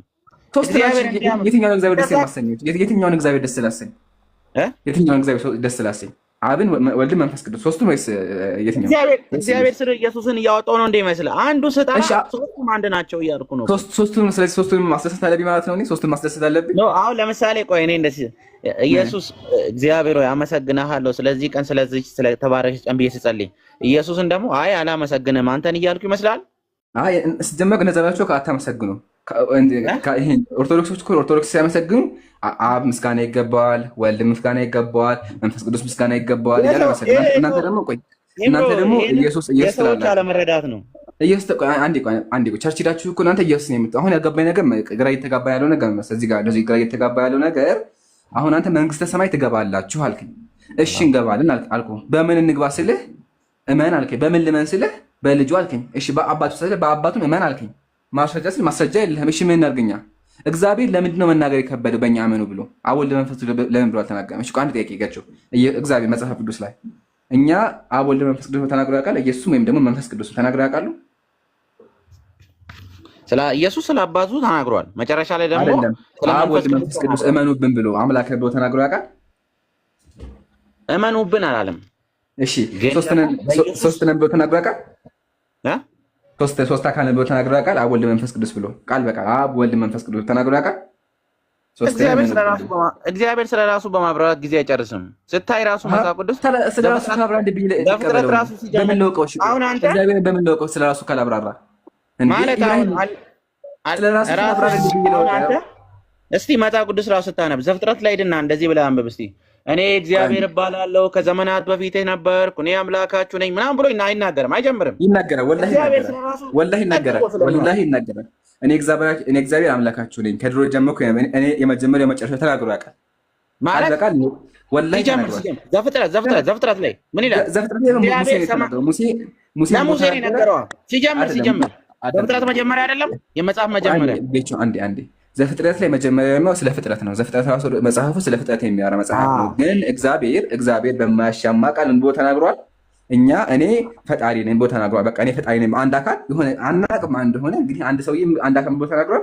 እኔ አምላክ ነኝ ብሎ ተናግሯል። አሁን ጥያቄያችን ምንድነው? እኛ አንተ ደግሞ ሶስት ናቸው አብ ወልድ መንፈስ ቅዱስ ናቸው ስላልከን የት ቦታ ላይ ነው መጽሐፍ ቅዱስ ላይ አብ ይሁን የትኛውም አካል ይሁን ጳውሎስ ይሁን ከፈለገ ማርቆስ ይሁን የፈለገ አካል ይሁን መጽሐፍ ቅዱስ ላይ እኛ ሶስት አብ ወልድ መንፈስ ቅዱስ የሚባሉ አምላኮች አሉ፣ በእነሱ የተናገረ አካል አለ በማያሻማ ቃል። እነዚህ ሶስቱ አካላቶች እግዚአብሔር አንድ ስለሆነ አካል ነው ያለው እያልኩ እያስረዳው በአንድ እግዚአብሔር እናውቃለን። እሱን ኢየሱስ ላይ ነው አንድ ማንነት ሆነ ያለው እናውቃለን። አዳምጠኛ አንድ ማንነት ነው። ላሳይክ ምሳሌ ላሳይክ እንዲገባህ ማለት ነው። እየተጋባ እንዲሆን ተመልከት። አንድ እግዚአብሔር ነው ያለው። እኛም እኮ አልካድም እሱን። አንድ እግዚአብሔር ማለት አንድ ኢሰንስ ነው ያለው። እሺ አንድ ማንነት ነው ያለው። እሱን አውቃለሁ። እንዲገባህ በምሳሌ ላስቀምጥልህ። እሺ ወገናችን ይታያል።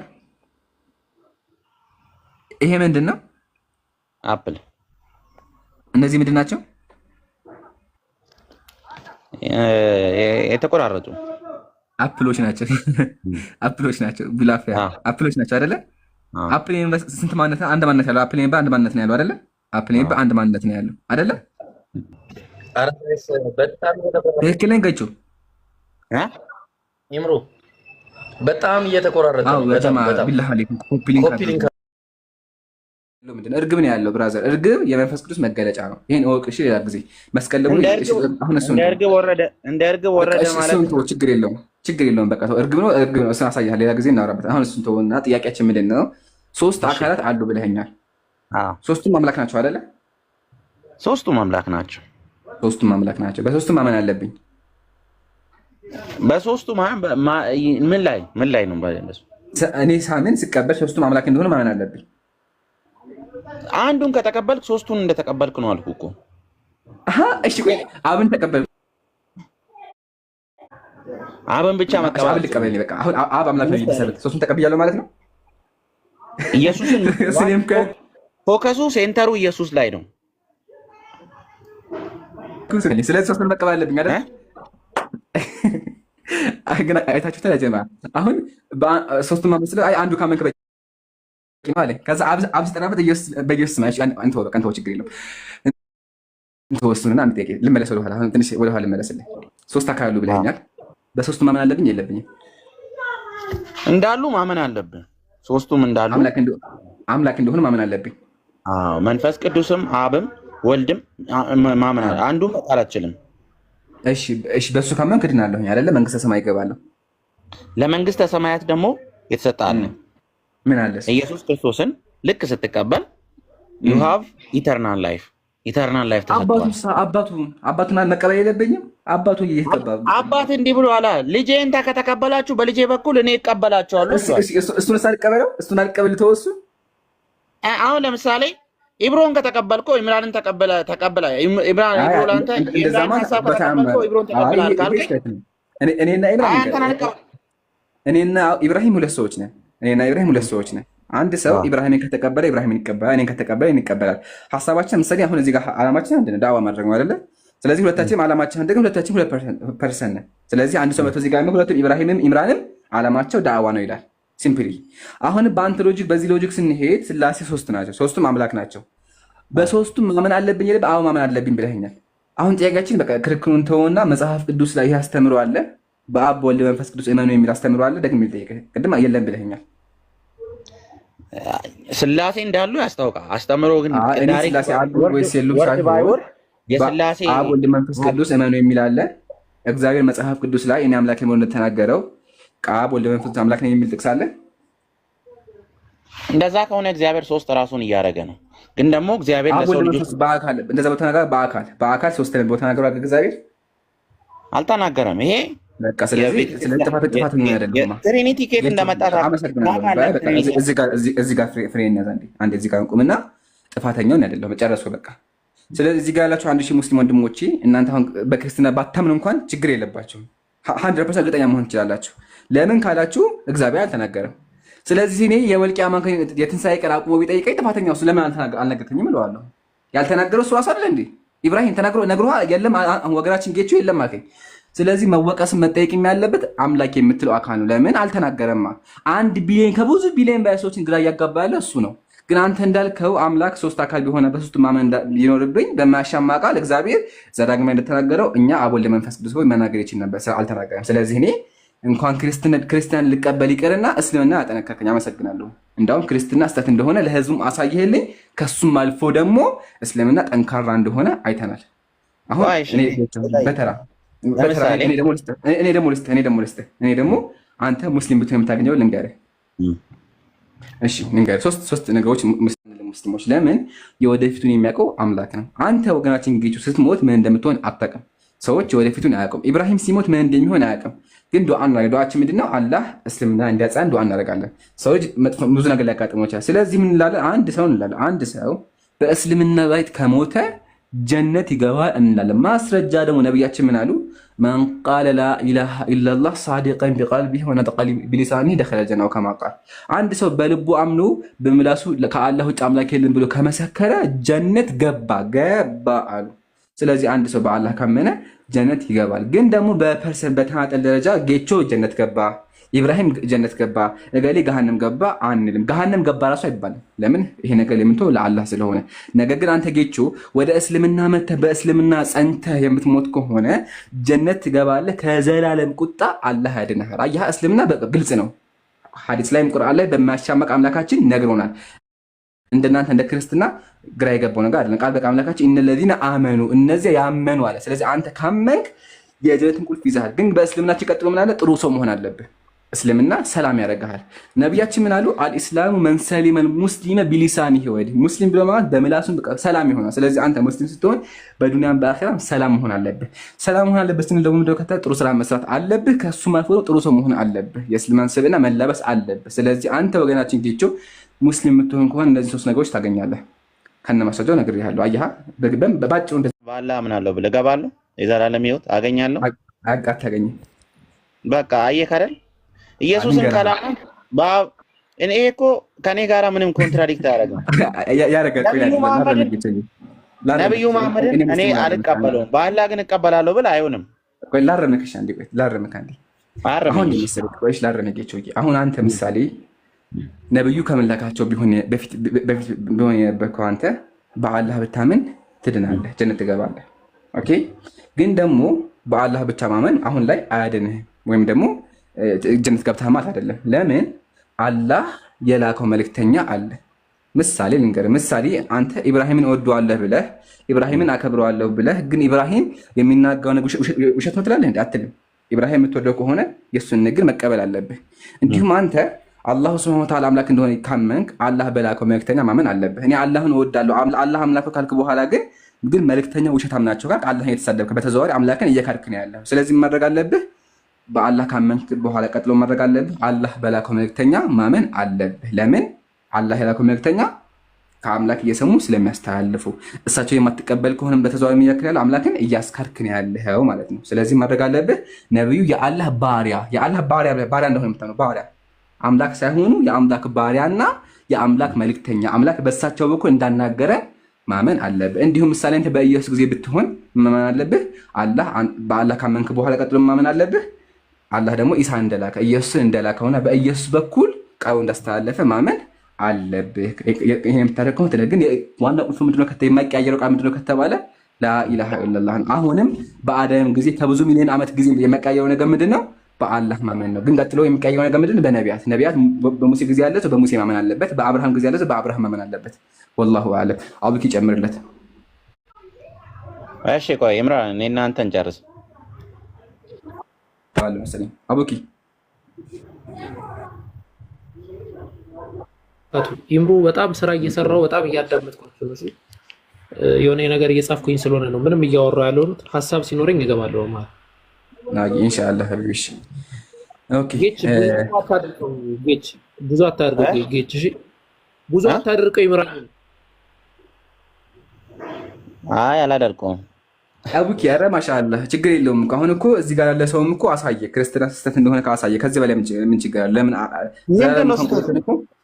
አሁን አንተ ያልከኝ እኮ ኢየሱስን አልቀበልም አብን እቀበላለሁ፣ እኔም ነብዩን አልቀበልም አላህን እቀበላለሁ ያድናል ካልከኝ እኔም እንደዛ ይሄዳል። ኢየሱስን ሳትቀበል የዘላለም ሕይወት የለም። ይለያያል። እሺ አንዴ ጌቾ ረጋ በሽ ይለያያል። እንዴት ነው የሚለያይ ልንገርህ አንዴ፣ ከዛ ኢብሮ ትቀጥላለህ።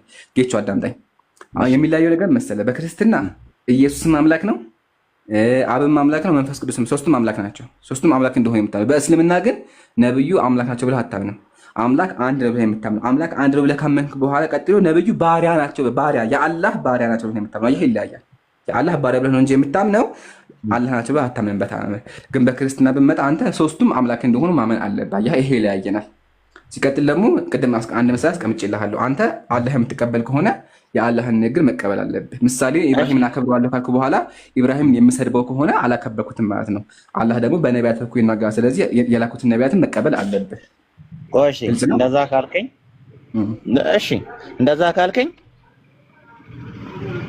እንደውም እኔ እስልምና ራሱ እንዳልቀበል የሚያደርገኝ የነብዩ መሐመድ ስራ ነው ብለስ ነብዩ ምን ሰሩ? እስቲ አንድ ነገር ነብዩ ላይ አንድ እንከን የለበትም ፍጹም። ነብዩ ስለሰለህ ከሁሉም ከአዳም መሱም ናቸው። አንድ እንከን ስተኝ ነብዩ አንድ ስተኝ የሰሩት አንድ ስተት እንደውም እስልምና አላህ ብቻ ነው አምላክ ብትለኝ እቀበል ነበር። እዛ ላይ ሳትገቡ በፊት ማለት ነው አንድ ጥያቄ አለኝ። እዛ ላይ ትገባላችሁ። እኔ አንድ ጥያቄ አለኝ። ኢምሮ ከቻልክ በነገራችሁ ላይ ለረዥም ደቂቃ አልሰማውም። ምንም ነገር የሰማሁት ነገር የለም እና ኮፒሊንግ ካላደረጋችሁ ሊዘጋብን ይችላል። እንትን ማቴዎስ ወንጌል ምዕራፍ 10 ቁጥር 22 ላይ ታወጣልኛለህ ኢምሮ አንድ ጊዜ እና እንዳታሳየው፣ ግን አውጥተህ እንዳታሳየው ልጠይቀው መጀመሪያ ጌቾ የዘላለም ሕይወት የሚገኘው ኢየሱስን በማመን ብቻ ነው አይደለ? እንደዛ ነው ያልከዋ። ኢየሱስን በማመን ኢየሱስን አምላክ እንደሆነ ማመን አለበት ከልብ። ኦልሬዲ ድናል ማለት ትድናለህ። በቃ ትድናለህ። አዎ እርግጠኛ ነህ? አዎ እርግጠኛ ነኝ። እርግጠኛ ነህ ትድናለህ? አዎ እርግጠኛ ነህ? በቃ ከዚህ በኋላ ድናል። ኢየሱስ ጌታ እንደሆነ በልቤ ካመንኩኝ በአፌ ከመሰከርኩኝ ድናለሁ። እሺ ኢምሩዬ አንዴ ክፈትልኝ። በቃ አንዴ ክፈትልኝ። ማቴዎስ ወንጌል ምዕራፍ 10 ቁጥር 22 ላይ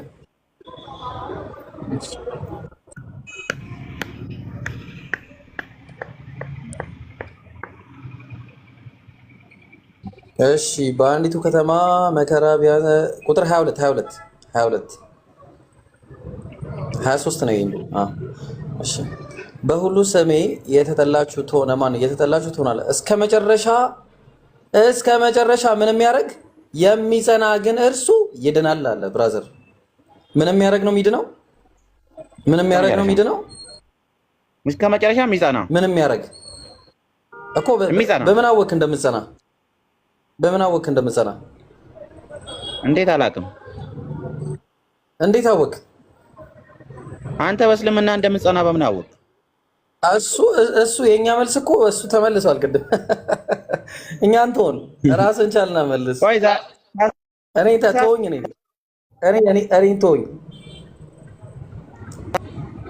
ተወኝ እንደምትጸና ምን እርግጠኛ አደረገ? የኢየሱስ ፍቅር ነው ያደረገልኝ ዋጋ ስለማውቀው ነው። ኢየሱስ የከፈለልኝ ዋጋ ፍቅሩን ተወው። እስከ ዛሬ ድረስ ለምሳሌ ኡስታዝ ወሂድን ታውቀዋለህ? ኡስታዝ ወሂድን ታውቀዋለህ?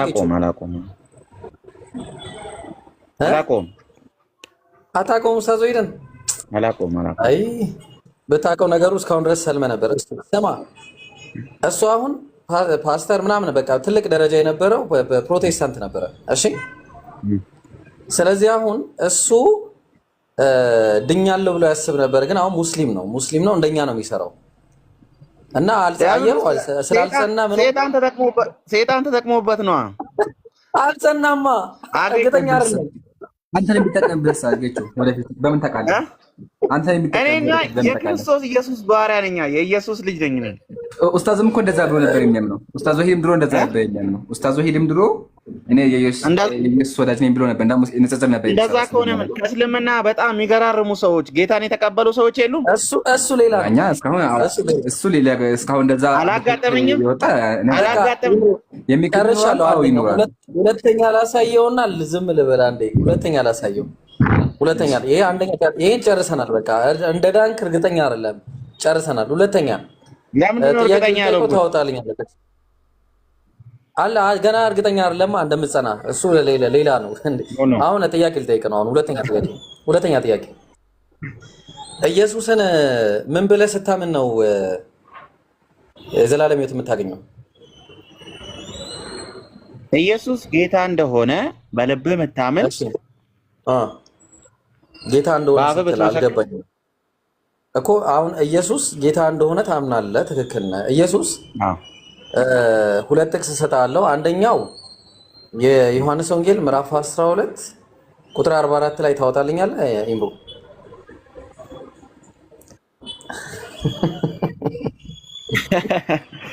ምን ነው ደስ አለኝ? ደስ እንዲህ ነው የሚያደርገው። ኢየሱስም ጮኸ፣ ያው እኔ እንደምጮህ እንዲህም አለ። ምን አለ? በእኔ የሚያምን አለ በላከኝ ማመኑ ነው እንጂ በእኔ ነው አለ። ኢምራን እንደዛ ነው የሚለው። በእኔ ነው እንደዛ ነው ኢምሩ፣ በእኔ ነው ነው እንደዛ። አልተሳሳትኩማ፣ ትክክል ነኝ። ኢምሩ ምን ያስፈልጋል? ኧረ ኢምሩ ትክክል ነው። በእኔ ነው በላከኝ ማመኑ ነው እንጂ በእኔ ነው አይደለ? አልተሳሳትኩም። ጌቹ ጠይቀው እስኪ። ጌቹ ነው እንደዛ ነው የሚለው? ጌቺ በእኔ ነው በእኔ ማመኑ ነው ይላል አይደለ? ጥቅሱን አንብበልኝ አንዴ። ኢየሱስም ጮሆ እንዲህ አለ፣ በእኔ የሚያምን በላከኝ ያምናል። በማን ነው የሚያምነው? በአባቱ። አረ ብራዘር፣ አረ አንብበው፣ በስነ ስርዓት አንብበው። ኢየሱስም ጮሆ እንዲህ አለ፣ በእኔ የሚያምን በላከኝ ማመኑ ነው እንጂ በእኔ አይደለም ይላል። አረ አይደለም አይልም። ነው ተሳስተሃል። ነው የሚለው በእኔ አይደለም ነው የሚለው በእኔ አይደለም አይደለም ነው የሚለው። የፕሮቴስታንትን አምጡ ባላቸው በእኔ ነው በእኔ ማመኑ ነው የሚለው። አማርኛ አየዋ። ችግሯ ምን መሰለ ብራዘር፣ ያው ኢየሱስ ይሄ ምን እያሳየ ነው? በላከኝ ማመኑ ነው እንጂ በእኔ አይደለም ማለት ጨረስን። ስለዚህ ኢየሱስን ስታምን አንዱን አምላክ ትቀበላለህ ማለት እንጂ ኢየሱስን መቀበል አይደለም። ተግባባን? ስለዚህ ኢየሱስን እንደ አምላክ ሳይሆን ሲጀመር አንደኛው ዮሐንስ መልእክት ላይ እኮ በቃ አሁን እኮ ጨረስን። አንደኛው ዮሐንስ መልእክት ምዕራፍ 5 ቁጥር 1 ላይ ክርስቶስ ነው ብሎ በኢየሱስ የሚያምን ሁሉ ከእግዚአብሔር ተወልዷልና አለ። ከእግዚአብሔር መወለድ ማለት ዳግም መወለድ፣ አዲስ ህይወት ማለት ነው አይደል? አዎ። ኢየሱስን ምን ብለህ ስታምን ነው ዳግም የምትወለደው? ምን ብለህ ስታምን ነው? ክርስቶስ ነው ብለህ ክርስቶስ ነው ብለህ ስታምን ትክክል። ጌታም ክርስቶስም ጌታና ክርስቶስ ጥሩ። ጌታም ክርስቶስም ያደረገው ማን ነው? አባቱ ነው።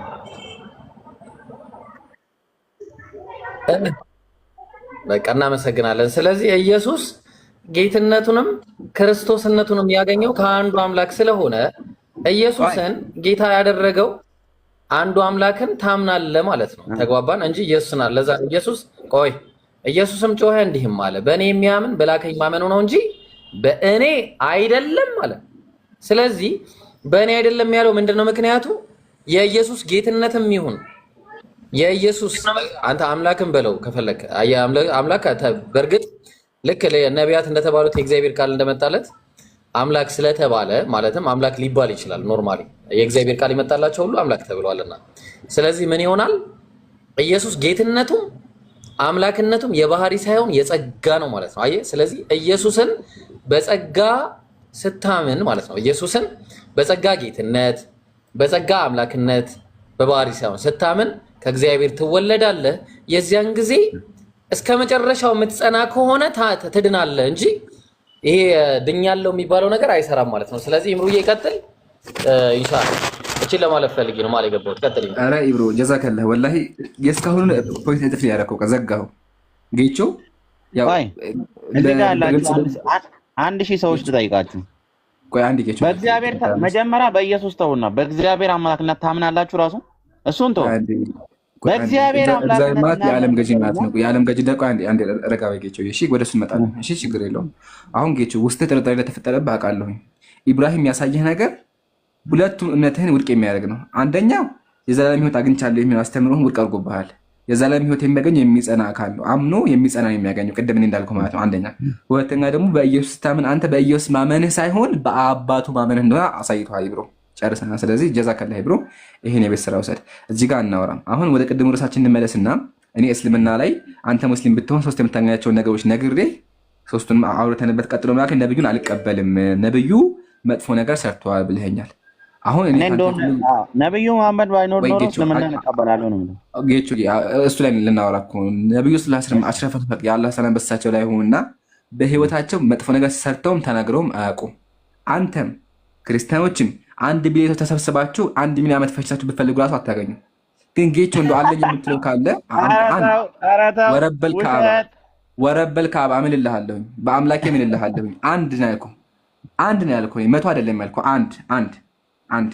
እኔ ግን ከመጽሐፍ ቅዱስ ከኢየሱስ ጀምሮ እግዚአብሔርን ጀምሮ የመጽሐፍ ቅዱስ ነቢያት እያንዳንዳቸው ነፍሰ ገዳይ እንዲሁም ደግሞ መጥፎ ነገር የሚሰሩ እንደሆነ ሴት ደፋዮች አሳይሃለሁ። ግን ነብዩ ላይ አንተ ነብዩ ላይ ወረበል ካዕባ እልሃለሁ በአምላክ እየማልኩልህ ነው። አንድ ኢምራን አረተው የውሸት አይነት እንኳን አለው ስትዋሽ ቀጥላቷሽ። እሺ አምጣ ማስረጃ አምጣና የውሸት እንደተናገሩ ለሰዎች አሳይ። አንድ ማስረጃ አምጣና አንድ ማስረጃ። ኃጢአት ከነ ፈርተው አያውቁም እነሱ ፍጹም ናቸው። አዎ ከከባይሩ መሱም ናቸው። አምጣ አንድ ማስረጃ። የመጀመሪያ ኃጢአት እሺ አምጣ። በእኛ ቢሆን የመጀመሪያው ብዙ ሩቅ አይደለም። የ6 ዓመት ልጅ ራሱ ማግባት this is a big shame brother። ይሄ እንደዚህ ማለት የ6 ዓመት ልጅ በ9 ዓመቷ አገቧት። ይሄ በየትኛውም አንተ እንኳን አትቀበለውም። አንተ የ6 ዓመት ልጅ ታገባለህ? አንተ ኢምራን እራስህ አትቀበልም። እኔ አላገባም። እራስህ አታገባም። እንዴት አንተ ሰው ከሱ በእድሜ ከሱ የምትበልጥ ሴት ሲፈልግ ያገባል። ሲፈልግ የ6 ዓመት ልጅ አረባ ከኳንት ኔትወርክ ይዟል ሀቢቢ ኔትወርክ ነው ብሮ። አሁን ይሰማል? ትናንትና ተመለሰልኝ በል። አልጨረስክም? ትናንት ተመለሰልኝ። ኦኬ እሺ ይቅርታ። ይሰማል? ትናንትና ተመልሶልሃል እያለ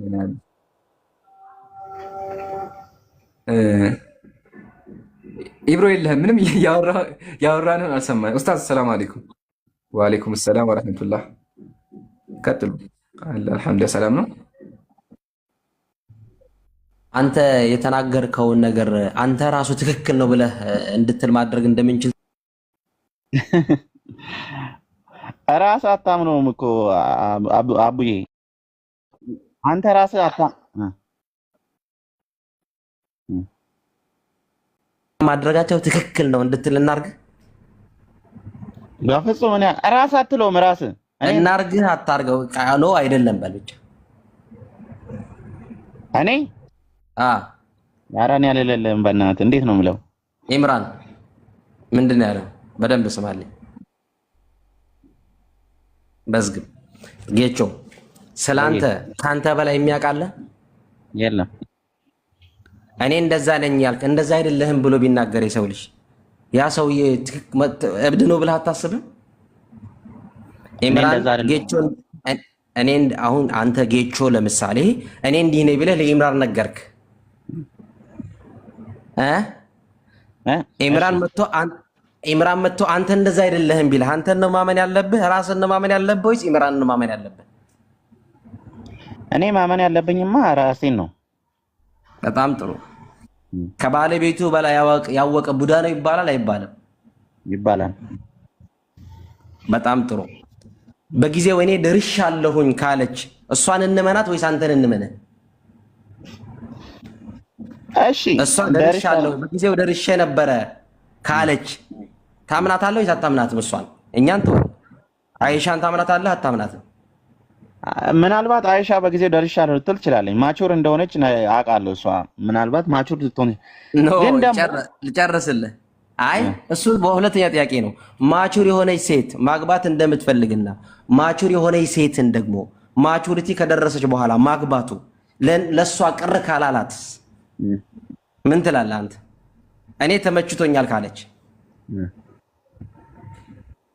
ምናልባት እኔ በሆን ኖሮ አንተን አይደለም ስለሷ ነው ያወራነው። እሷ ትክክል ነህ ደርሻለሁ ካለችስ አልደረስክም ትላታለህ?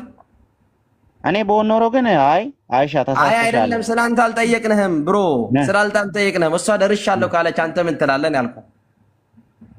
በታ እንደዛ ብትለኝ እሷ ደርሳለች በጊዜው አባቷም እሷም ቤተሰቦቿም በአጠቃላይ በነበረው ማህበረሰብም ደርሳለች ተብለው ከታመነ ደርሻለሁ ብላ እሷ ከተናገረች አንተ ምንድን ነህ?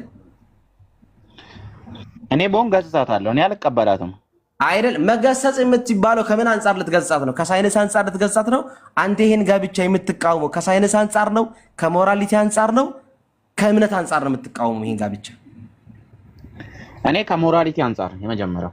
በጣም ጥሩ። ሞራሊቲ የሚለካው በጊዜ ባለው ማህበረሰብ ነው ወይስ አሁን ባለው ማህበረሰብ ነው የሚለካው? ሞራሊቲው በጊዜው ባለው ማህበረሰብ በጊዜው ያለው ማህበረሰብ እሷ ደርሻለሁ ካለች ትልቅ ሴት ከሆነች ትልቅ ሴት ማግባት እንደሚቻል አንተ አሁን ትልቅ ሴት ብትዳር ትልቅ ሴት ብታገባ ለምን አገባህ ተብለህ ትጠይቃለህ? ለምን አገባ ላልባል እችላለሁ፣ ግን ደግሞ አንድ ሴት ትልቅ ሴት የምትባለው ከምን አንጻር ነው የሚባለው ነገር ምንድን ነው ታዲያ? በጊዜው ያለው ማህበረሰቦች ትልቅነቷን ማረጋገጥ አለባቸው። የመጀመሪያው ማህበረሰቡ ሳይሆን ፊዚካሏ መናገር አለባት። ፊዚካል الجارية 9 አንድ ሴት ትልቅ ሴት ትባላለች የምትባለው 9 ዓመት ስትደርስ ነው አለ አይደለም? 9 ዓመት የደረሰች ሴት ደግሞ ትልቅ ሴት ትባላለች። አሁን ላይ 18 ዓመት ሴት የምትባለው ሴት በጊዜው በዛ ዘመን 9 ዓመት የደረሰች ሴት ትልቅ ሴት ትባላለች ይላል ማለት። ሞራሊቲ ሴንሳቸው ከዛ አንጻር ነው። በዛ ዘመን የነበረ ሰውና አሁን የነበረ ሰው አንድ ነው። ተዋብዱ በዛ ዘመን የነበረ ሰው ትልቅ ሴት ተባለች እኮ ጌቹ። አሁን በደንብ ስማ። ሞራሊቲ ነው ብላል። ከሞራሊቲ አንጻር ትልቅ ሴት ማግባት አትችልም? ትችላለች ከሞራሊቲ አንጻር በቃ ከሞራሊቲ አንጻር ከቻለች፣ ከሳይንስ አንጻር ቅሬታ ከሌለ፣ ከሃይማኖት አንጻር ቅሬታ ከሌለ እኔ ደርሻለሁ እያለች አንተ ምን ቤነህ ነው የምልህ። ማመን አለማመን ያንተ ፈንታ ነው። አሁን ታምናታለህ አታምናትም? እሷን እኔ ግን በሆነ እኔ ገጽጻታለሁ እንጂ ያልቀበላት አንተን አይደለም። ከምን አንጻር ትገጽጻታለህ? አልደረሰችም ልትላት ነው? አሁን እኔ ለምሳሌ አንተን አይደለም አልደረስ ምን ብለህ ነው የምትገጽጻት? ምን ብለህ ትገጽጻታለህ አንተ? አይሻ ልጅ ነሽ አንቺ ገና 6 ዓመትሽ ነው የምላታ። አይደለም በ6 ዓመቷ አይደለም በ9 ዓመቷ ነው። በ6 ዓመቷ ታጨች፣ በ9 ዓመቷ ገባች፣ በግንኙነት አደረገች። እሺ 9 ዓመቴ ትልቅ ሴት ነኝ አለች። ምንድን ነው የምትለው? ህፃን ነች ልትላት ነው? ህፃን ልጅ ነች። 9 ዓመት ሰው አስበሃል? ኢማጂን አድርገሃል? አብዱ ግን ምን አይነት ኢማጂን የምታረገው ከምን አንጻር ነው አልኩህ እኮ። ከሞራሊቲ አንጻር ከሳይንስ አንጻር ካልከኝ በጊዜው የነበሩ ሰዎች ትልቅ ሴት መሆኗን መሰከሩ አይደል? የምራአ የሚለው የአረበኛ ቃል ምን እንደሆነ ታውቃለህ? አላውቅም። ኢምራአ የሚባለው ትልቅ ሴት ማለት ነው። የደረሰች ትልቅ ሴት አይደለም። ትልቅ ሴት ታውቃለህ? ትልቅ ሴት የደረሰች ሴት ማለት ነው። ትልቅ ሴት ማለት ነው። የፊርዓውን ሚስት ኢምራአ እንደምትባል ታውቃለህ? የፊርዓውን ሚስት ትልቅ ሴት ነች አይደለችም? የፈርዖን ሚስት እሷ በተሰየመችበት ቃል ተሰየማለች። አይሻ ቅሬታ ታነሳባታለህ? እሷም ትልቅ ሴት አይሻም ትልቅ ሴት ተብላለች በተመሳሳይ ቃል። ወይስ የአይሻ ትክክል አይደለም የፊርዓውን ትክክል ነው ልትለና? እሺ የአይሻን አመንኩልህ። የከዲጃስ እሺ ተው። የአይሻን አመንኩልህ። ከዚህ በላይ ቅድም አላምንም ብሎ ነበረ። አላምንም ብለህ ነበር። እኛ እንድታምን የፈለግነው ጨርሰናል። ኢብሮ ቀጥል። በቃ ሰላም አለይኩም።